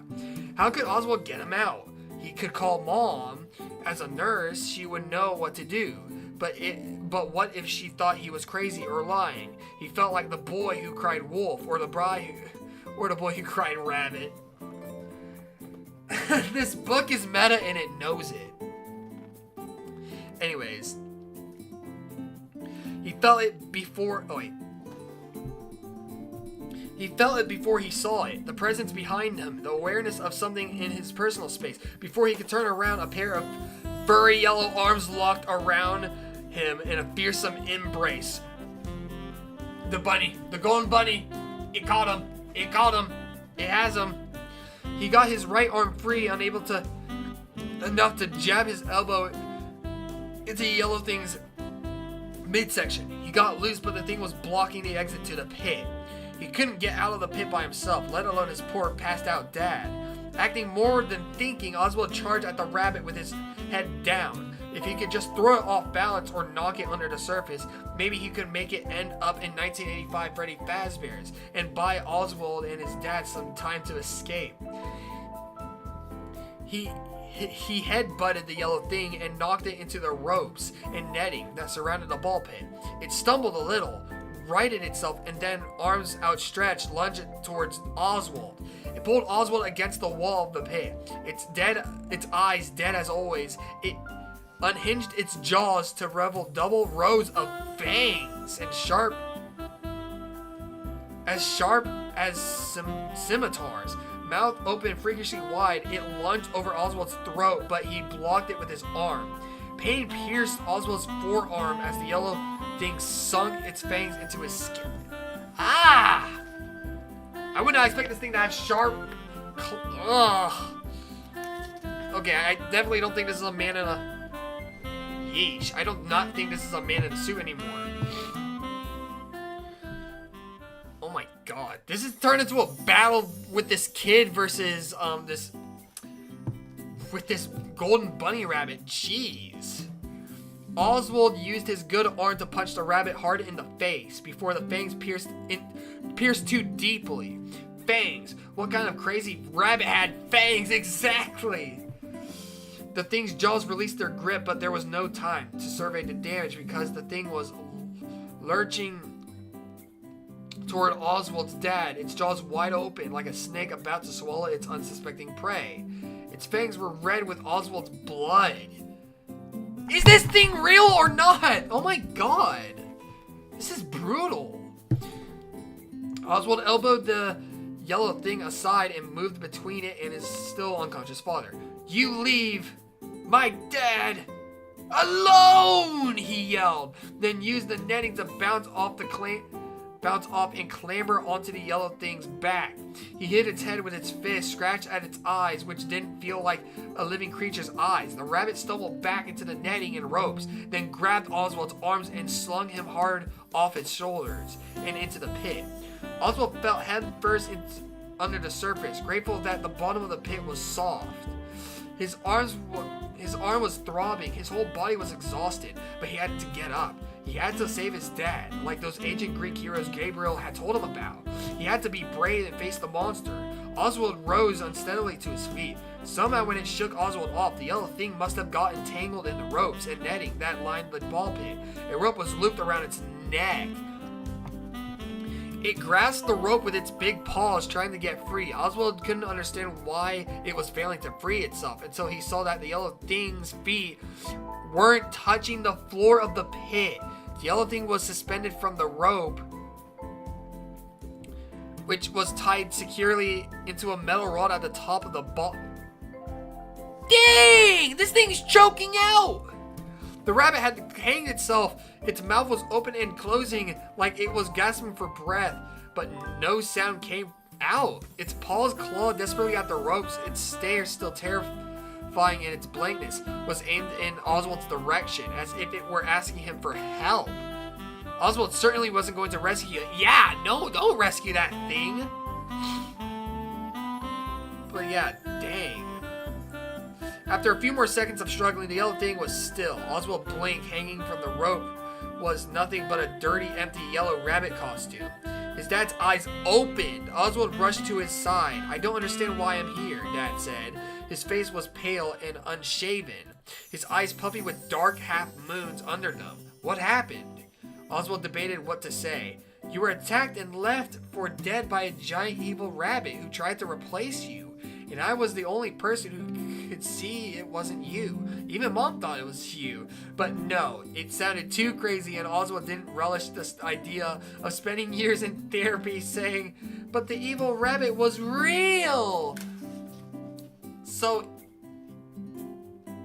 wait, is it not real? Like, it can't be real then, is it? Jinx was the only other member of the family who knew the truth, and being a cat, she wasn't going to say anything in his defense. Besides, his dad had already suffered enough. Oswald knew it was wrong to lie. He also knew that lying was not a skill he had. When he tried, he got all nervous and sweaty and said, a lot, but in this situation, a lie might be the only way forward. He took a deep breath. So, I hid in the ball pit to play a prank on you, which I shouldn't have done. You came to look for me, and I guess you must have hit your head on and lost consciousness. Oswald took a deep breath. I'm sorry, Dad. I didn't mean for things to get so out of hand. This part at least was the truth. I accept your apology, son, Dad said. He didn't sound mad, just tired. But you're right. You shouldn't have done it. And Jeff really should get rid of this ball pit before he has a lawsuit on his hands. Definitely, Oswald said. I don't blame him. I don't blame him. He knew he would never set foot in the pit again. He would miss Chip and Mike, but he needed to make some friends in his own time. His mind flashed to the girl on the bench at recess. Gabriel, she seemed nice, smart too.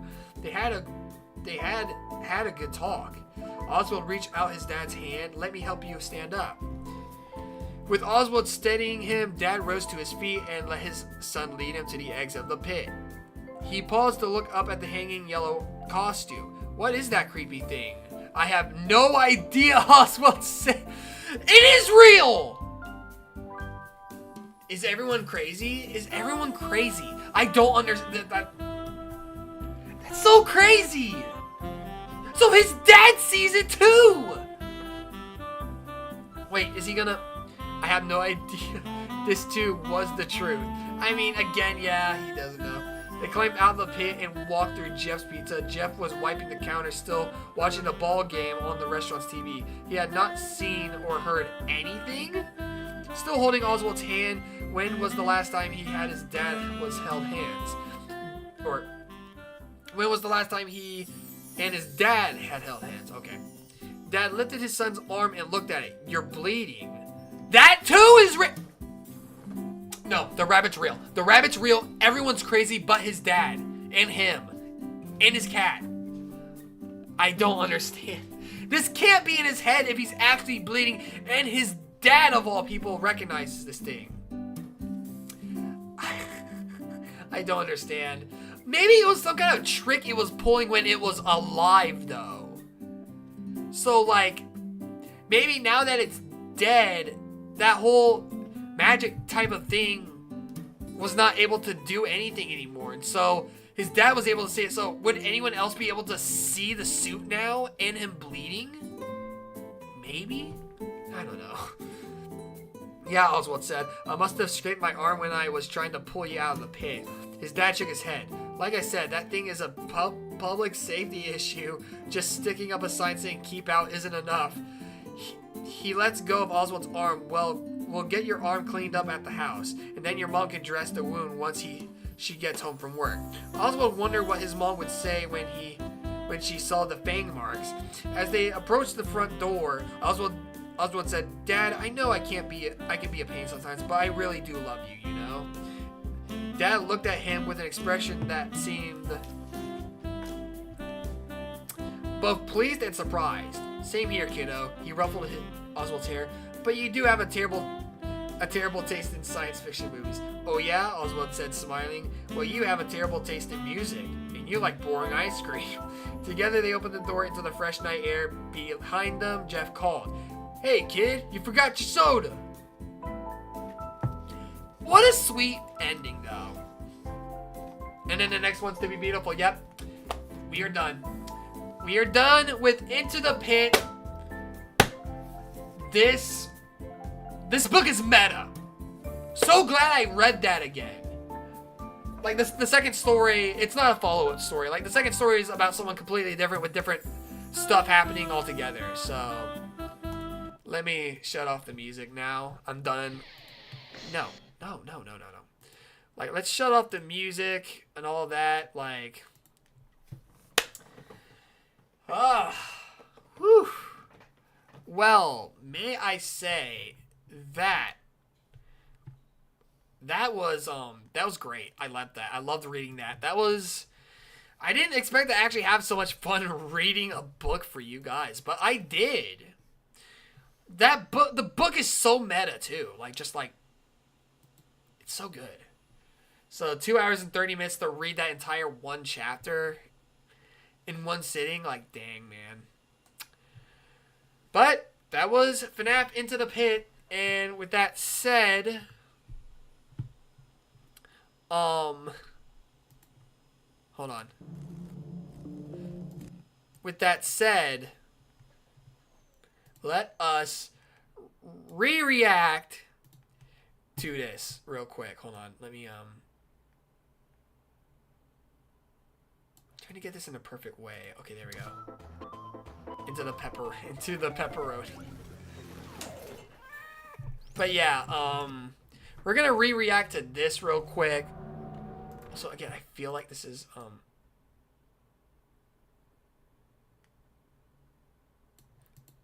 no. Okay, that should be fine. That should be fine. But yeah,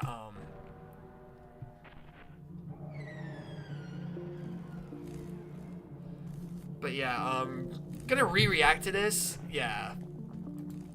So rereading the book, I now have all the knowledge on it, and since this game is coming out very soon, a lot of that's gonna be stuck in my head, so I really can't wait for this game to come out. I really can't. So we got the do not use right here. So this must be Oswald going into the pit. And then, of course, this is him going from the pit and appearing at Freddy Fazbear's Pizza, where Bonnie is flossing. Why is Bonnie flossing?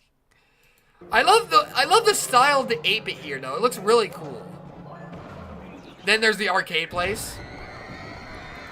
Here, this is that third time when... Oh, wait. Is that Baby? That looks like Baby.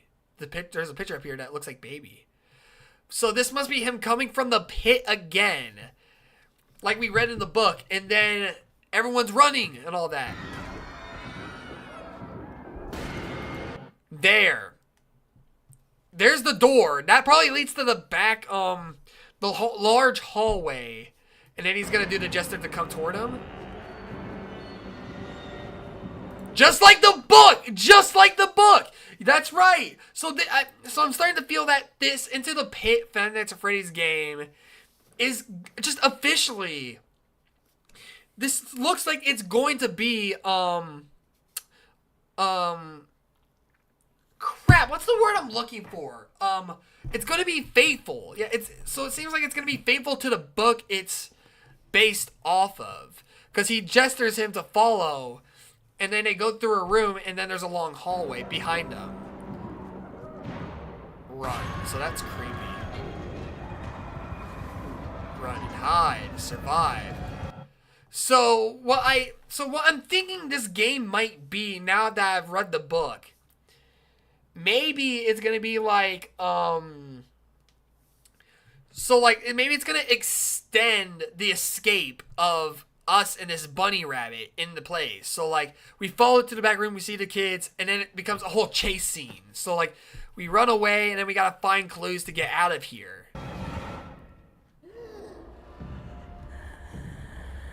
And then we must wear some kind of mask or something to hide from it, because this is freaking all. This looks so cool. I cannot explain. I love the art style. I love the 8-bit art style of this. Those eyes look so cool. This looks so cool. I can't lie. In the mood, just it's so creepy, but so cool.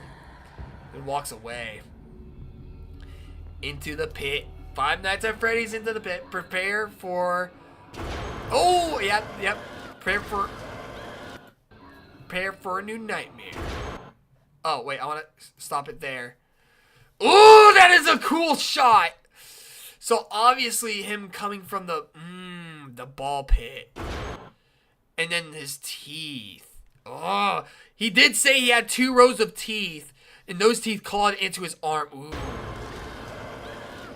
Fresh pizza coming soon. And that's obviously a fresh pizza. That's obviously a nod to the whole pizza thing. Of course, like the whole getting free pizza and all that type of thing. But like, that's, oh my god, that's so cool. Oh, I love this so much. I am now extra hyped for the game. And now I know it's going to be as faithful as possible to the story. Or the book it's based off of course. And, you know what? I'm here for it. I'm here for it. So, that was it. We read Into the Pit, the Five Nights at Freddy's book, and, of course, reacted to the Into the Pit 8-bit game, the gameplay trailer for this game that will be released for Five Nights at Freddy's 10-year anniversary. And the game's going to be based off of this book. I'm so glad I own this book. And again, if they do anything else like this, like make more games based off of some of their books, like this is only part 1. Only part 1. And it has 3 stories within each book. Like, as you can see, and it has, like, each of these books, I believe, will have 3 stories within each book. Because this has 3 stories, as shown right here. Into the Pit is the first story. Then we got To Be Beautiful, and then Count the Ways, right? Count the Ways, yeah. So, yeah, I'm hyped. I am hyped for this game. I really am. This is going to be so cool. And again, if they're going to make any more games like this in the future based off of any of the other books, since this is only book 1 and each book has 3 different stories in it, I'm all here for it. I'm all here for it. I'm going to play the game as soon as it comes out as well for you guys. And of course, what was I going to say? Crap, what was I going to say? Oh, and of course, if they do this in the future, do expect a lot of 8-bit games in the future. Like, a lot of them. Because, again, there's many books. This is only part 1 book. And, of course, there's many stories within each book in general. So, yeah. But with that said, I think I'm going to end the stream here. Thanks to everyone who managed to join and watch. Thank you guys so much for watching. Make sure you leave a like, subscribe, hit notification bell so you guys never miss a video. And I'm going to head out. I can definitely use some rest after all that reading. My throat's sore too. I tried to read very fast through that just to save time. So, yep. And again, thank you guys so much for your guys' support, and I'll see you guys in the next video, stream, and or post. Yeah. Later, Gators.